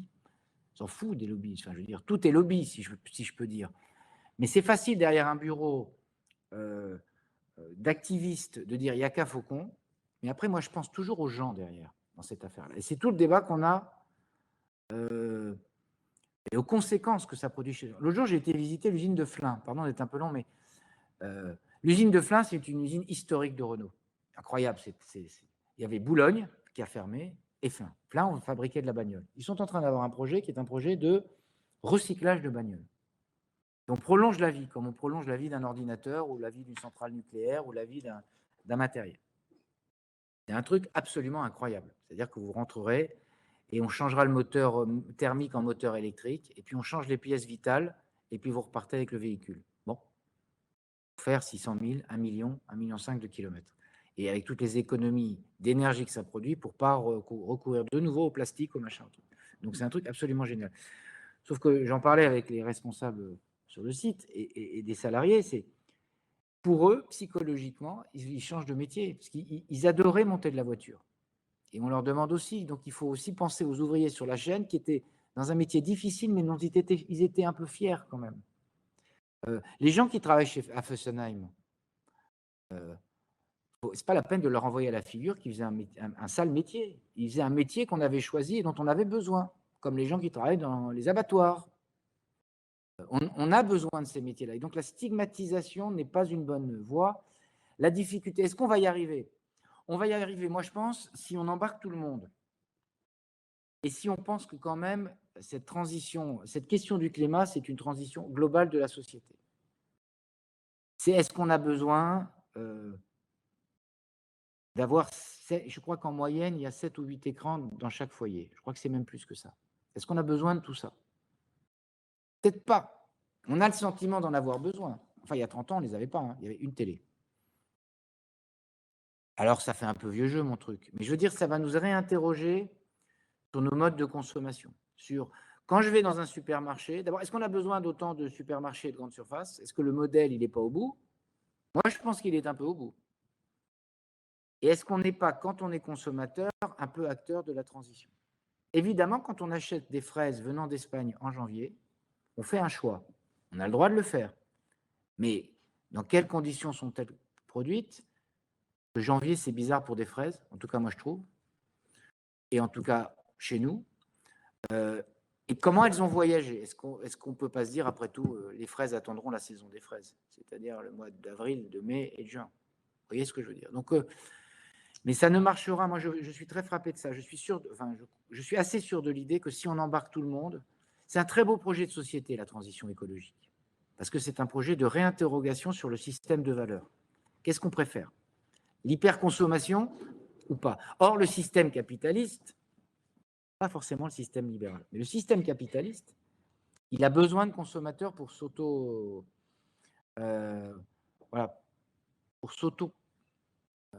alimenter. Mais il s'adaptera. Si on lui dit que le système de valeurs qu'on porte est un système de valeurs différent et qu'il est générateur de croissance, parce que moi je ne crois honnêtement pas à la décroissance. La décroissance, vous l'avez sous les yeux. C'est ce qu'on vit depuis 1 an, et encore avec un puissant système d'aide. La décroissance, au bout, c'est le chômage. On le raconte comme on veut. Je ne connais pas, alors c'est un postulat philosophique. Mais moi, je pense qu'on peut avoir de la croissance quand vous décidez de multiplier les panneaux solaires, les énergies renouvelables, les circuits courts, que vous êtes plutôt sur des modèles plus petits, etc. Moi, je pense que ça produit de la croissance, et la croissance n'est pas un gros mot. La croissance, elle n'est pas forcément sur le dos des ressources naturelles et de l'épuisement des ressources. Moi, je pense que la croissance, elle peut être autrement. Et on ne peut pas proposer comme seul modèle aux gens, et en particulier aux jeunes, le retour en arrière. Quand vous discutez d'ailleurs avec les agriculteurs, ceux qui sont en transition, pas que bio d'ailleurs, haute valeur environnementale, etc., c'est incroyable de technicité, c'est passionnant même de technicité. Le système conventionnel est assez conventionnel, si je peux dire. Ceux qui font les transitions, ils sont beaucoup dans le monde agricole, Ça demande une technicité, une réinterrogation sur ses valeurs et son modèle qui est un truc formidable. Donc, on pourra le faire. La Convention sur le climat, et j'en finis par là, le projet de texte est en débat à l'Assemblée, on essaie de trouver des équilibres. Des équilibres surtout, et ce n'est pas la question des lobbies, c'est la question des équilibres. Parce que moi, dans la crise sanitaire et sociale et économique que nous vivons, il n'y a pas besoin de mettre des mesures coercitives sur les avions. De toute façon, 70% des vols ont été réduits. Et par ailleurs, ça représente 2,5%. Alors, des émissions de gaz à effet de serre du seul volet transport, oui, ça ne fait pas grand-chose. Alors après, que les gens assument leur débat. Si on est contre l'aviation civile, il faut le dire. Mais moi, ce n'est pas mon postulat. Et j'ai été visité aussi, parce que ça a été l'occasion pour moi, comme ministre, de le faire. Le fabricant de moteurs Safran, c'est dingue ce qu'ils sont en train de chercher en moteur électrique, en moteur à hydrogène, et même au carburant classique, en réduction de nouveau de 50%. C'est-à-dire qu'en 10 ans, ils auront réduit de 2 fois 50% la consommation des moteurs. C'est technologiquement incroyable. Donc c'est ça qu'il faut encourager, et pas leur mettre le truc sous le dos en disant « au fond, je ne veux plus d'avion ». Parce que la société du voyage, et qu'on peut aussi avoir des avions qui ne soient pas trop contributeurs à l'augmentation des gaz à effet de serre. Et au fond, c'est sans doute le secteur qui est le moins contributeur quand on fait le total. L'essentiel, il est dans l'agricole, le logement et le transport hors aérien, la voiture, la bagnole. Voilà. Et dans nos territoires, on a besoin de la voiture. Moi, j'entendais quelqu'un le jour qui me disait « il faut mettre des pistes cyclables ». Oui, moi, j'habite à Marchenoir. Je ne vais pas demander à quelqu'un qui travaille. On n'est pas sur la Loire à vélo. Hein. Tous les matins, de dire « tu verras, c'est un geste pour la planète, il faut que tu fasses 30 km ». Et puis les gens qui ont 60 ans, qui ont des problèmes de santé, les jours où il fait -5, comme on a eu là, vous dites « c'est formidable, un geste pour la planète ». Oui, il faut qu'on leur trouve des systèmes ou collectifs ou des systèmes de voitures électriques qui puissent se payer. Parce que sinon on est au comptoir du troquet, ce qu'on aimerait retrouver d'ailleurs aussi. On est au comptoir du troquet, on fait de la littérature de comptoir. Et c'est le concret qui compte dans cette affaire-là, pour embarquer, y compris ceux qui sont le plus loin de ces sujets-là. Il faut convaincre tout le monde que c'est un sujet central, me semble-t-il. Vous l'aurez compris, c'est un sujet qui m'intéresse. C'est un sujet intéressant et fondamental aujourd'hui. Merci de cette réponse exhaustive sur un sujet comme ça. On retient bien cette idée qu'il y a différentes façons de lutter contre le réchauffement climatique et qu'il y a une façon de la ruralité de le faire aussi qui n'est pas la même que dans les zones urbaines. On va passer du coup aux questions. Il nous reste une demi-heure, c'est parfait, 10h30 jusqu'à 11h. On va passer aux questions écrites. On en a reçu beaucoup, une trentaine, je crois. Et je vais laisser Elie peut-être poser les questions qu'on a eues sur Menti directement. Eline, je te laisse la parole. Oui, merci beaucoup déjà à tous. Merci à tous les lycéens qui ont posé les questions. Alors, il y a certaines questions qui visent spécifiquement Parcoursup et post-bac. On ne va pas forcément poser ces questions-là parce que le ministre ne sera pas forcément en mesure de répondre. Mais nous, on vous invite vraiment à se renseigner sur toutes les plateformes d'orientation et aussi sur nos réseaux pour qu'on puisse vous aider sur ces questions d'orientation Parcoursup. Alors, Monsieur le ministre, il y avait une première question une personne se demandait si vous étiez actuellement en direct de l'Élysée. Alors, bien sûr, vous pouvez répondre et nous indiquer d'où est-ce que vous travaillez et puis peut-être repréciser quel est votre rôle et votre lien avec la présidence de la République.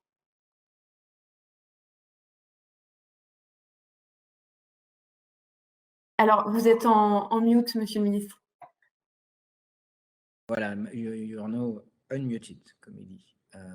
Comme elle dit. Je suis au ministère des Relations avec le Parlement.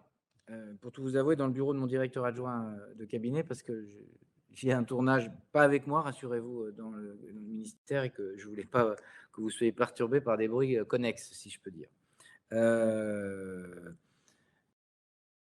D'ailleurs, c'est un sujet intéressant, je vais dire juste après la relation avec l'Élysée, c'est que depuis la crise pandémique, normalement, je suis à l'Élysée tous les mercredis matins pour le Conseil des ministres, que je suis un ministre qui est toujours au Conseil des ministres. Au Conseil des ministres, il n'y a pas toujours tous les ministres. C'est en fonction des sujets. Moi, j'y suis toujours parce que relation avec le Parlement est par nature toujours au Conseil des ministres. Toujours un moment. La première fois que je suis rentré, je me suis demandé si c'était bien moi qui y étais. Quand même, vous êtes assis là et vous dites, dans ce lieu de mystère et entouré de mystère, est-ce que c'est bien moi qui y suis? Et je dois dire que je n'y pensais pas en me rasant le matin. C'est d'ailleurs pour ça que je suis assez mal rasé. Mais c'est quand même un moment d'impressionnant, honnêtement, le Conseil des ministres. Relations avec la présidence de la République, elles sont, comme je ne suis pas un ministre thématique, comme vous aurez compris, mais plutôt polyvalent et polythématique, je n'ai pas de relation avec le président de la République sur les questions thématiques. Le ministre de l'Agriculture traite les questions agricoles, le ministre de l'Économie, les questions, comment dirais-je, les questions économiques, etc., etc. J'ai des relations avec le président de la République quand il y a des arbitrages qui veut avoir mon avis sur des arbitrages de calendrier, des conversations, pour être très honnête, plus politiques, parce que MoDem est en veille permanente sur l'écosystème parlementaire, est-ce qu'il est, comment il va, si je peux dire. Et parfois, je l'alerte sur tel ou tel sujet qui n'est pas compris ou pas bien perçu. Donc, je suis plutôt en relation hyper politique avec le président de la République, plutôt que thématique, beaucoup moins, comment dirais-je, beaucoup moins continue qu'avec le Premier ministre. Avec le Premier ministre, c'est à peu près tout le temps, ou ses services, c'est à peu près tout le temps que je suis en contact pour traiter tous les problèmes qui peuvent arriver dans un débat parlementaire, comme aujourd'hui ou comme la semaine prochaine, sur le projet de loi climat, par exemple. Voilà. Merci beaucoup pour cette réponse. Alors ensuite, il y a une autre question, un jeune homme ou une jeune lycéenne qui se demande à quoi servent les matières scientifiques. Alors vous qui avez suivi une filière scientifique, peut-être que vous pourriez y répondre. Et dans la même lignée, une autre personne se demande est-ce que c'est vraiment indispensable d'avoir le bac pour pouvoir intégrer un BTS? Donc peut-être vous pourriez aussi voilà, revenir sur l'importance du bac et des études. Alors sur le premier point, moi qui ai un double cursus d'une certaine façon, j'étais meilleur dans un thème que dans l'autre, mais en tout cas j'ai quand même un bout de culture scientifique. Je trouve que d'ailleurs quand vous regardez les grands penseurs, y compris les philosophes que vous traitez, ils étaient souvent, ils n'étaient pas que littéraires, hein. Ils étaient aussi scientifiques. Au fond, la science, elle est un élément pour réfléchir le monde et le comprendre. Souvent, vous regardez, les grands philosophes étaient à double casquette, si je peux dire, et à double entrée. Et donc, je pense que ça sert à ça. Deux, ça donne un peu de... Encore que c'est un peu caricatural, mais je vais le faire quand même, je vais me lancer. Tant pis. Ça impose la rigueur du raisonnement, ce qui est un peu discutable, parce que, y compris en littéraire, il peut y avoir une rigueur du raisonnement.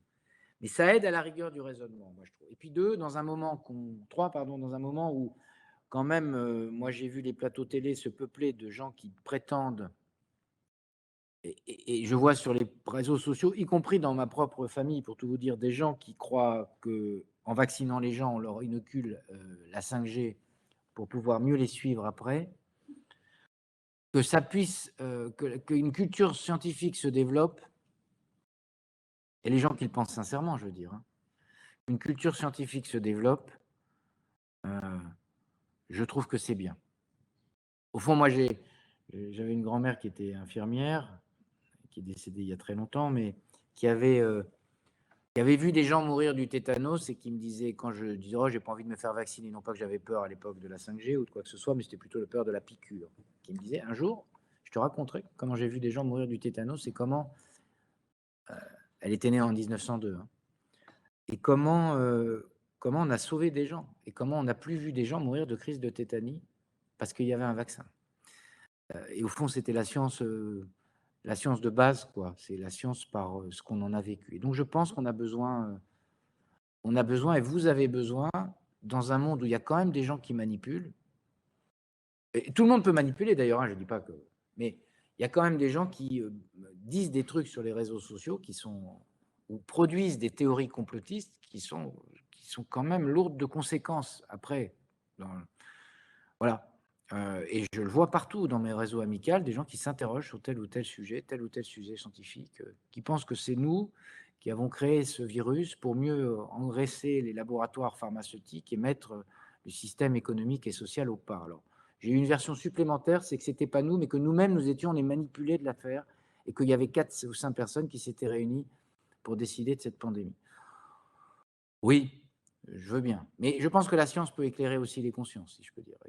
Ça ne veut pas dire que ça s'oppose du tout à la question plus littéraire, si je peux dire. 2, est-ce que le bac est un... D'abord, vous êtes en terminale, je ne vais pas vous raconter que le bac n'est pas important, parce que là, d'abord, vos enseignants qui m'écoutent diraient « Non, mais merci, monsieur le ministre, de donner l'exemple ». Je crois que ça ponctue quand même un parcours. Ça ne veut pas dire que des gens qui n'ont pas eu le bac ne peuvent pas avoir un parcours professionnel réussi, hein. D'ailleurs, c'est ce que j'ai essayé de vous expliquer. Le problème, c'est que souvent, ceux qui n'atteignent pas le bac, on attend qu'ils soient en situation d'échec, donc on a un problème de détection pour dire, bah, comme tu as loupé, comme tu es en échec, tu vas aller ailleurs. Alors évidemment, ça ne donne pas le sentiment que le ailleurs est mieux ou aussi bien. Mais moi, je pense que le bac, c'est quand même, ça reste un passeport, en tout cas pour une forme de réalisation qui est la réalisation. La réalisation, c'est la réalisation personnelle et professionnelle. Une forme de réalisation qui est celle des études supérieures. Mais ce n'est pas la seule. Mais au point où vous en êtes, j'aurais tendance à vous dire encore un petit effort. Mais d'un point de vue global, je pense qu'on a un travail à faire. Je le dis en plaisantant, mais j'imagine que vous avez compris. On a un travail à faire pour dire chacun doit trouver sa voie. Et parfois, ce n'est pas dans la voie du bac. Mais le bac est un élément pour moi central. Il vient ponctuer quand même la fin d'un cycle que vous avez commencé désormais pour un certain nombre d'entre vous il y a 14 ou 15 ans. Et d'ailleurs, quand j'étais jeune, quand j'étais petit, nous, on ne disait pas le CP, on disait la 11e. Alors, ça nous permettait de savoir qu'il nous est resté encore 11 années, qui est assez décourageant comme processus. Je vais vous dire si je suis âgé. Merci pour cette réponse. Alors, vous ne les voyez pas, mais il y a aussi toutes les classes de seconde, en fait, qui nous suivent. Oui, non, mais j'avais compris, mais je sais qu'il y a les secondes. Pardon, je ne vous avais pas oublié, mais même en seconde, vous êtes déjà suffisamment engagé pour prononcer. Ça vaut aussi pour les secondes. Mais je sais qu'il y avait des secondes, mais je pensais à ceux qui vont être un peu soumis à l'immédiateté du bac. Mais les secondes sont bientôt soumis à l'immédiateté du bac, si je peux dire. Oui. Et puis, j'ajouterais vraiment aussi, c'est ce qu'on essaye de vous dire dans l'association, c'est que avant tout, les études, ça ne resserre pas forcément à utiliser ce que vous allez apprendre par cœur, mais ça vous donne des clés de compréhension en fait, du monde. Et surtout, ça va vous permettre d'accéder à ce que vous aimez. Peu importe la voie que vous choisissez, ça vous sert avant tout à faire ce que vous aimez. Alors, je pourrais juste rebondir là-dessus. Je pense allez-y, que monsieur. les études, c'est la manière d'être libre. Après, c'est un peu ce que vous dites. Vous vous affranchissez des choses quand vous avez un bagage suffisamment polyvalent pour que dans la boîte à outils dont je parlais en tout préambule, vous puissiez après vous débrouiller pour ne pas dire autre chose, avec un mot moins poli. J'essaie d'employer des mots polis quand même. C'est une boîte à outils. C'est l'émancipation, la liberté, elle passe quand même par ça. Voilà. Et ça commence dès le plus jeune âge d'ailleurs. Pardon. Tout à fait. Alors, on avait une petite question, vous qui êtes maintenant ministre, alors sur la langue de bois. Donc, je vais la poser telle quelle. La langue de bois est-elle un problème en cela qu'elle empêche les élèves de comprendre clairement les intentions et les informations du gouvernement, qui sont quasiment systématiquement noyées dans des discours idiomatiques, voire tautologiques? Alors, j'espère que ça ne s'applique pas tout à fait à ce que j'essaie de faire devant vous ce matin, sinon je serais... Mais je suis preneur des retours, mais vous m'en ferez un. Oui, alors moi, il y a un truc qui m'énerve beaucoup au gouvernement, c'est que tous les matins, on nous envoie ce qu'on appelle les EDL, les éléments de langage. Et qu'est-ce qu'il faut dire à la radio? Ce matin, j'étais à la radio, j'ai dit absolument ce que j'avais envie de dire. Le monde politique souffre, je ne sais pas de la langue de bois, mais c'est de bois, pas de la langue de bois, pardon, la langue de bois. Il souffre surtout d'une pensée un peu toujours uniforme. Il n'y a jamais de surprise au fond. Alors, je n'ai pas dit qu'il faut être trop surprenant dans les fonctions qu'on exerce. Oui, je n'aime pas ce truc où on normalise la parole. On peut avoir sa propre pensée quand même, sans être déloyal à une majorité, à un gouvernement, mais on peut avoir sa propre pensée, sa propre approche. Vous voyez ce que je veux dire? Après, quand on défend une position, mais c'est valable dans la majorité comme dans l'opposition, ou comme vous d'ailleurs dans vos propres débats entre vous, il y a toujours une part d'auto-persuasion et dans l'envie de convaincre, et donc d'employer des termes qui visent à convaincre au fond. Mais pour moi, langue de bois égale plutôt élément de langage, une espèce de truc normé. Alors vous avez tout d'un coup 20 personnes qui disent à peu près la même chose. Mais ça, c'est plutôt l'absence d'originalité. Il faut essayer toujours de garder sa part à soi d'originalité, moi je trouve. Ça permet d'éviter de tomber dans les écueils. C'est arrivé 20 fois qu'on me dise il faudra dire ça demain à la radio. J'ai dit bah, écoutez, je vais me débrouiller. Mais c'est vrai que mais c'est pas valable que dans le monde politique. Hein. La communication d'entreprise, Alors, il faut distinguer la langue de bois de ceux qui vous, parce qu'ils tapent comme des brutes, disent au moins je dis la vérité. Ça peut être aussi une langue de bois. Hein. La caricature peut être une langue de bois. Vous voyez ce que je veux dire? C'est pas parce qu'on a des mots pesés, sous-pesés, prudents. Je dis ça, c'est parce que j'essaie d'être comme ça, donc ça va à mon propre avantage, si je suis honnête intellectuellement, mais qu'on fait de la langue de bois. Et c'est pas parce qu'on hurle sur des plateaux et qu'on dit et qu'on insulte son voisin et qu'on profère des thèses ou des théories de telle ou telle nature qu'on est sincère. Hein. La question, c'est de porter sa sincérité. Mais je vais vous dire un truc. Langue de bois ou pas, on s'en fout, parce que de toute façon, vous le voyez quand c'est de la langue de bois. Je veux dire, moi, je répète régulièrement cette phrase, ce que vous êtes parle plus fort que ce que vous dites, au fond. Les gens perçoivent que vous vous moquez d'eux. Il ne faut jamais prendre les citoyens pour des êtres qui ne soient pas des êtres lucides. Et quand on vous raconte des sornettes, quand bien même on essaierait de vous entourlouper, vous ne vous faites pas entourlouper. Donc, ceux qui s'exercent trop à l'exercice de langue de bois, de toute façon, ils sont rattrapés par la patrouille, parce que les gens disent bah, « je ne comprends rien » ou « c'est creux » ou bah, « il répète toujours la même chose » ou « on sent qu'il me ment ». Ça se voit à l'œil, hein, des gens qui mentent. Hein. Tiens, c'est bizarre, ils répètent toujours la même chose. Après, il y a un petit sujet, c'est qu'on évite le langage. Je pense que le plus difficile, c'est d'essayer d'éviter le langage technocratique, c'est-à-dire des espèces de concepts. Vous voyez, des trucs qui m'énervent, des fois, je trouve qu'on emploie nous-mêmes au gouvernement les gens ne comprennent pas, quoi. Je trouve qu'il y a moyen de dire des choses avec des mots simples, non pas que les gens soient idiots du tout, mais c'est juste qu'on emploie des mots compliqués pour dire des choses assez simples. Donc, voilà. Parce que ça fait mieux, parce que ça fait plus chic, parce que s'il y a un petit mot anglais au milieu, c'est quand même là, c'est super moderne, quoi, quand même. Bon, ça, si on peut se l'éviter, c'est mieux. Mais moi, que ceux qui veulent faire de la langue de bois en face, mais de toute façon, vous le détecterez. Donc, il n'y a pas de souci de manipulation, au fond, parce que les gens voient le pipeau, la vérité. Les gens, ils voient très bien le pipeau. Ils disent, celui-là, il me raconte les bonnes aventures. C'est la bonne aventure. Voilà. Merci, monsieur le ministre. On a des questions. Je ne crois pas que j'ai été très langue de bois dans ma réponse.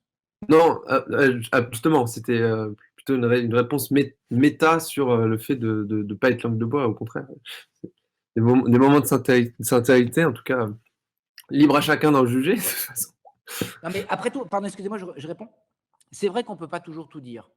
Ça, c'est vrai. Quand sont arrivées les informations au mois d'avril-mai sur la pandémie, enfin, une fois qu'on avait confiné, on voyait qu'on avait des inquiétudes. Mais est-ce qu'on est là pour angoisser les gens? On est là pour essayer de trouver des solutions. C'est normal qu'il y ait une part de choses qu'on ne puisse pas dire. Moi, je suis absolument contre cette espèce de transparence. Au fond, on confond le mensonge, on confond les nécessités de secret des délibérations. Moi, je pense que c'est normal. Quand ce n'est pas pour cacher ses turpitudes, quand c'est parce qu'il y a besoin d'avoir un lieu où les choses… Le Conseil des ministres, moi, je n'ai jamais été raconté à la presse ce qui s'y passait. Parce que je considère que c'est un lieu qui doit être protégé. On ne va pas mettre des caméras pour que les gens ne puissent pas dire ce qu'ils pensent. Parce que la transparence absolue, ça tue… c'est une espèce de dictature pour moi, la transparence absolue. Après, c'est quand il y a des actes répréhensibles, quand il y a des choses qui ne sont pas légales qui sont faites, qu'on puisse aller chercher. Ça, je suis d'accord. Mais c'est plutôt ça qu'il faut chasser, c'est le mensonge qu'il faut chasser. Après, terminologie, on s'en fout, mais c'est plutôt ça qui exaspère les gens. Mais il faut accepter aussi que quand on est face aux événements avec toutes les incertitudes qu'il peut y avoir, quand on est inquiet d'une telle situation internationale ou de ce que fait Poutine ou de ce que fait le… Bon, il n'y a peut-être pas besoin, et le ministre de l'Intérieur, il est réveillé à peu près toutes les nuits par un fait de gars d'une prise d'otage. On ne va pas stresser les gens avec ça, c'est d'ailleurs pas toujours et très rarement des faits terroristes. Je me souviens de Gérard Collomb me disant qu'il dormait assez mal parce que vous avez les notes, tous les jours, le ministre de l'Intérieur, il a toutes les notes d'attention de tous les mecs qu'on suit. Bon, bah, je ne vais pas vous stresser avec ça, on essaie de s'en occuper et de le gérer. Et s'il y avait une défaillance, ça se verrait. Vous voyez ce que je veux dire ? Pas confondre ce qui nécessite quand même. D'abord, le mieux, c'est que le mec qu'on surveille, il ne sache pas qu'on le surveille et qu'on sait des choses sur lui. C'est question de sécurité. Donc, c'est plutôt le mensonge qu'il faut traquer que l'idée qu'on ne puisse pas tout dire. C'est vrai. Et ce n'est pas une question de cacher un mensonge ou cacher une turpitude. C'est une question que dans l'exercice de la vie publique, on ne peut pas mettre tout à ciel ouvert. Sinon, on est dans des trucs de dingue, quoi. Pardon. Non, mais ça fait une très bonne transition d'ailleurs sur cet équilibre entre transparence et secret, parce qu'on a une question sur un autre registre, sur les liens entre vie politique et vie privée. Je vous la pose directement. Arrivez-vous à faire la distinction entre votre vie politique qui peut prendre beaucoup de temps sur votre vie et votre vie privée? Et une autre question qui est intrinsèquement liée, le métier est compliqué. Est-ce que le métier de ministre en soi est compliqué? C'est compliqué. Alors d'abord, je suis toujours rentré avec l'idée qu'il fallait se préparer à en sortir. Il y avait un ministre qui disait un truc très rigolo, une fois qu'il a été plus ministre, c'est « vous savez que vous êtes plus ministre quand vous rentrez à l'arrière de la voiture et qu'elle ne démarre pas ». Qui est une façon distante et rigolote de dire qu'il ne faut pas s'habituer à ce que vous avez en décor derrière moi, là. Au fond, ce n'est pas ça l'essentiel, mais c'est vrai que ça peut donner ce sentiment-là. Moi, j'ai toujours eu le sentiment d'ailleurs que je n'étais pas chez moi, au fond. Pas chez moi, le ministère. C'est mon lieu de travail. La deuxième chose, c'est que ce qui est passionnant quand même dans l'activité de ministre, en particulier quand vous êtes à peu près au cœur de toute la mécanique, c'est que c'est pas tant que vous exerciez le pouvoir vous-même, c'est que vous regardez les choses. Vous essayez d'influer sur des choses. Il m'est arrivé sur des sujets pour essayer d'aider sur tel ou tel sujet, sur tel ou tel secteur, sur tel ou tel sujet qui pouvait y compris concerner le Loir-et-Cher. Bon, quand même, vous avez l'impression de faire des choses. Alors, moins que quand vous êtes maire, objectivement. Hein. C'est difficile parce qu'au fond, il faut quand même avoir un petit peu la santé. Je finissais hier soir à minuit et j'ai recommencé ce matin à 5h30 parce que j'avais des trucs à préparer et que j'avais une radio tôt.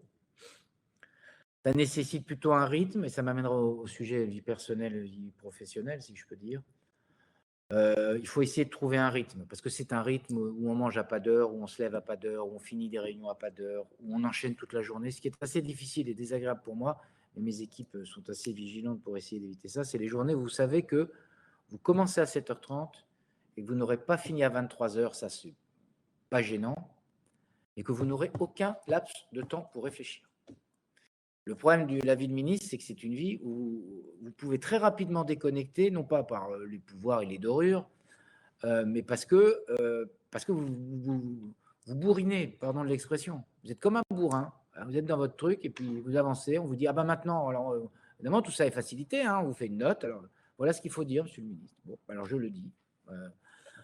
Très bien, sauf qu'à la fin de la journée, vous dites, attends, je voulais réfléchir sur qu'est-ce qu'il y a dans le projet de loi sur la Convention sur le climat, j'ai un sujet dans le Loir-et-Cher sur lequel il faudrait que... Bon, vous ne respirez pas. Et le vrai risque quand vous êtes ministre, c'est de ne pas imposer à votre entourage et à ce rythme une pause en disant, alors moi je marche, par exemple. J'essaie le soir, quand on n'est pas en couvre-feu, de marcher. Je suis un peu privé. Alors, je peux avoir une bonne excuse, c'est que comme je vais parfois au Parlement voir comment se passent les travaux, je peux aller faire quelques pas, vous voyez, puisque c'est 1 kilomètre plus loin. Et ça, j'ai le droit, parce que ça fait partie de mon travail. Donc, il faut réserver ces temps-là, si je peux dire. Dernière chose, c'est la vie politique est dévoreuse de la vie personnelle.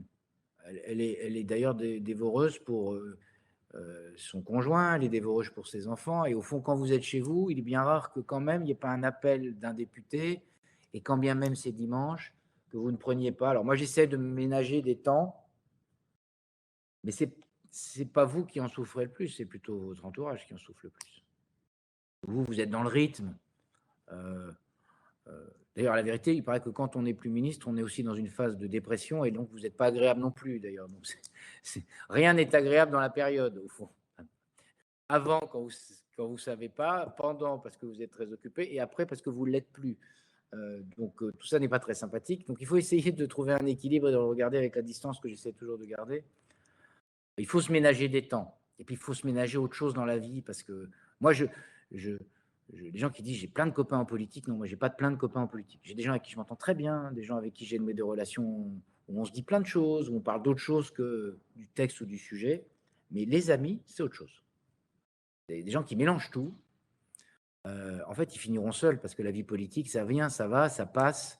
Et au fond, les gens viennent vous voir parce que vous avez un bout de pouvoir et qu'ils pensent que c'est utile. Enfin, après, le téléphone sonne un peu moins, vous voyez ce que je veux dire, on vous fait moins de SMS. Bah, il faut s'y préparer un peu psychologiquement, même si pas toujours facile. Mais comme j'ai fait quelques exercices électoraux pas toujours couronnées de succès, et que j'ai pris parfois quelques tôles électorales, il n'y a rien de mieux qu'une tôle électorale. La victoire n'est jamais, comment dirais-je, on apprend assez peu de ses victoires. Mais qu'est-ce qu'on apprend des défaites? Alors, je ne m'en souhaite pas non plus trop, ça va, j'ai assez appris, mais on apprend plutôt des défaites et des échecs que des succès. Parce qu'au fond, les succès vous aveuglent. C'est comme ça. Ça a un peu été la difficulté d'ailleurs avec quelques parlementaires qui sont arrivés avec ne connaissant que la victoire. Moi, j'avais mené des combats politiques, je les avais perdus, j'ai appris des choses, et ça vous met un peu à distance en disant on peut perdre aussi, ça peut ne pas marcher. C'est pas une voie où on commence à 20 ans et on finit à 65 tranquille. Voilà. Mais moi, j'ai toujours essayé de me ménager des plages, mais pas assez, et pas assez avec la famille, parce que c'est très dévorant, la politique. C'est dévorant sur. Et puis les gens, je ne parle pas des gens dans mon village. Hein. Dans mon village, les gens sont très respectueux. Ils me voient me promener. Ils me voient depuis très longtemps maintenant. J'ai été leur mère. Je veux dire, il n'y a aucun sujet. Mais personne ne comprend que parfois, le dimanche matin, vous auriez envie d'être tranquille. Quoi. Bon, après, c'est pas compliqué. Je vais vous dire, vous posez votre portable ou vous le coupez. Hein. De toute façon, tout le monde sait où je suis. Enfin, les gens qui doivent me contacter en urgence parce qu'il y aura un accident nucléaire, vous voyez, peuvent me contacter. S'il fallait convoquer l'Assemblée pour déclarer la guerre à je ne sais qui, on me trouvera. Donc, il ne faut pas non plus se stresser de ça. Comme au moment du remaniement de du mois de juillet de cette année, on me dit il ne faut pas t'éloigner de Paris. Je dis bah, comment ça, il ne faut pas m'éloigner de Paris? Bah, si tu es nommé, je dis bah, si je suis nommé, je reviendrai. Sinon, vous êtes dans un état de fébrilité, en attendant je ne sais pas quoi. Je n'étais pas dans un moment très agréable, pour être très honnête en plus. Mais je ne suis pas resté à Paris en attendant que le téléphone sonne. S'il ne doit pas sonner, il ne sonne pas. S'il doit sonner, il sonne. Et puis, on vous trouvera bien quelque part. Voilà. Il faut essayer d'avoir cette distance-là, si je peux dire. J'essaie de répondre à la fois sur la partie personnelle et professionnelle, mais aussi sur l'attitude qu'il faut avoir. Alors, tout ça, ça paraît très sage. Je ne dis pas que j'y arrive toujours. Hein. L'épisode de remaniement de juillet a été un peu compliqué. Parce que ces épisodes, parce qu'ils ne sont pas à raconter, ça n'a pas d'intérêt. Donc, vous êtes parfois énervé dans ces périodes-là. Mais il faut toujours essayer de se garder de ce moment-là, quoi, parce que vous êtes dans une espèce de fébrilité qui n'est pas saine. Pardon d'avoir été un peu long. Oui. Il n'y a aucun problème. On a évidemment eu beaucoup de questions. On ne pourra pas répondre à toutes. Pour les questions les plus techniques, on les gardera en tête sur APB et on verra notamment avec nos parrains marraines éventuellement pour vous faire des réponses. Alors, il y a une question qui est revenue de nombreuses fois et c'est un incontournable. Je ne peux pas ne pas vous la poser. C'est quid de Marc Fesneau en 2022? Va-t-il se présenter au présidentiel? Marc Fesneau au présidentiel, etc. Donc, c'est aussi des questions, je pense, sous la forme de boutade, mais je vous la transmets sur ce registre-là.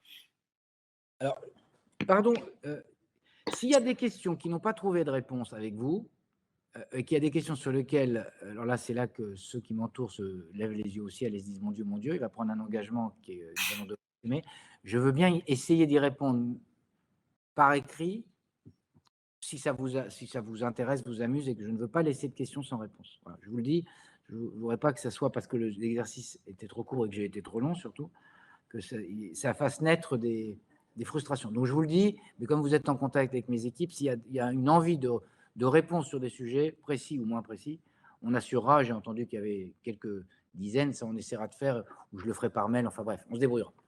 Bien, merci beaucoup. Alors, si je voulais faire les titres des journaux, je dirais oui, écoutez, 2022, j'y pense. Mais j'essaie d'être un être normal. Je ne crois pas que je sois capable d'être président de la République. Ça vous paraît bizarre, hein, mais pour le coup, il y a des tas de choses que je sens que je pourrais faire. Je ne sais pas comment vous dire. Je ne le sens pas, quoi. Je vais vous le dire avec des mots simples. C'est assez rare qu'un... Je ne sais jamais ce que vous réserve la vie. Il faut être toujours très prudent. Mais d'abord, excusez-moi, je vais vous faire 2 secondes de prosélytisme, mais vous n'aviez qu'à pas me poser cette question. Moi, je trouve qu'on a un président de la République. Alors, il a sûrement des tas de défauts, hein, et sûrement qu'il ne mène pas toutes les politiques qu'il faudrait mener.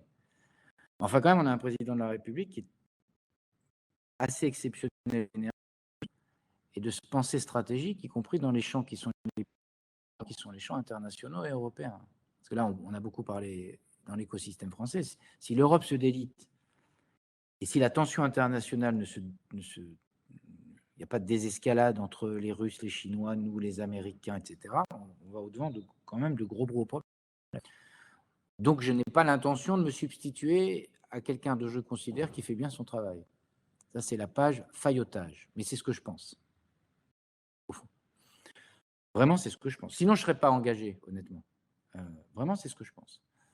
Et deux, je pense que ça nécessite des capacités et un état d'esprit que je ne détecte pas chez moi. En revanche, est-ce que j'ai envie de faire de la politique? Est-ce que ça me passionne? Comme vous l'aurez un tout petit peu compris, oui. La vérité, oui. J'adore ça depuis que je suis petit. Je l'adore au niveau local et je l'aime beaucoup au niveau national. Ce n'est pas les mêmes contraintes, ce n'est pas les mêmes contingences. Au niveau local, vous avez le sentiment de faire plus de choses. Après que je participe de l'équipée présidentielle de 2022, il est fort probable que je participe, parce que l'aventure présidentielle est une belle aventure humaine. Voilà. Et la précédente, en 2017, Modem Bayrou a rejoint, mais un peu en cours d'épisode, la candidature d'Emmanuel Macron. Là, ça me permettra en plus de la vivre pleinement. Donc, voilà. En plus, je considère que je suis, moi, parce qu'il ne faut jamais se défausser, je suis comptable d'un bilan. Bon ou mauvais. Sans doute d'ailleurs bon et pour une part décevant. Et comme je suis comptable d'un bilan, je l'assumerai avec ceux, en particulier le président de la République et la majorité qui l'a fait. Voilà. Merci beaucoup. Merci à tous. Merci, Monsieur le Ministre, encore pour votre attention et votre temps aujourd'hui. Et puis, dans ce cas-là, on essaiera de vous transmettre quelques questions, en tout cas les questions restantes de vous, chers lycéens, et lycéennes, d'avoir participé encore au proviseur, de nous avoir accueillis. Je pense qu'on va clôturer cette intervention avec tout le monde. Peut-être un mot, Monsieur le proviseur adjoint. Merci de m'avoir accueilli, en tout cas, avant que le proviseur adjoint parle. Voilà, Monsieur le proviseur va intervenir. Je pense que sa caméra est coupée, mais Monsieur le proviseur est là. Oui, je suis là, je suis avec vous. Bah, écoutez, je vous remercie également, enfin, Monsieur le ministre, encore une fois, pour la franchise de votre propos et justement le non-maniement de la langue de bois que j'avais déjà pu constater ailleurs. Donc, c'est toujours intéressant d'entendre votre propos proposé aux élèves. Donc, merci beaucoup à vous. Vous me rassurez. Je vous le dis. Je vous le dis clairement, je crois avoir un petit peu d'expérience sur le sujet. Donc, oui, d'accord. Voilà. Non, pas de nom, pitié, pas de nom. Non, mais j'ai aussi quelques rudiments de communication. Donc, merci à vous. J'espère que les élèves en ont bien profité et pourront retirer des choses, notamment pour leur projet de carrière. Donc, merci à vous. Merci, Monsieur Boda. C'était une très belle initiative. J'espère qu'elle sera suivie d'encore d'autres échanges avec nos élèves. Voilà, merci à vous. Et puis, merci à nos élèves pour les questions qu'ils ont préparées et leur spontanéité habituelle.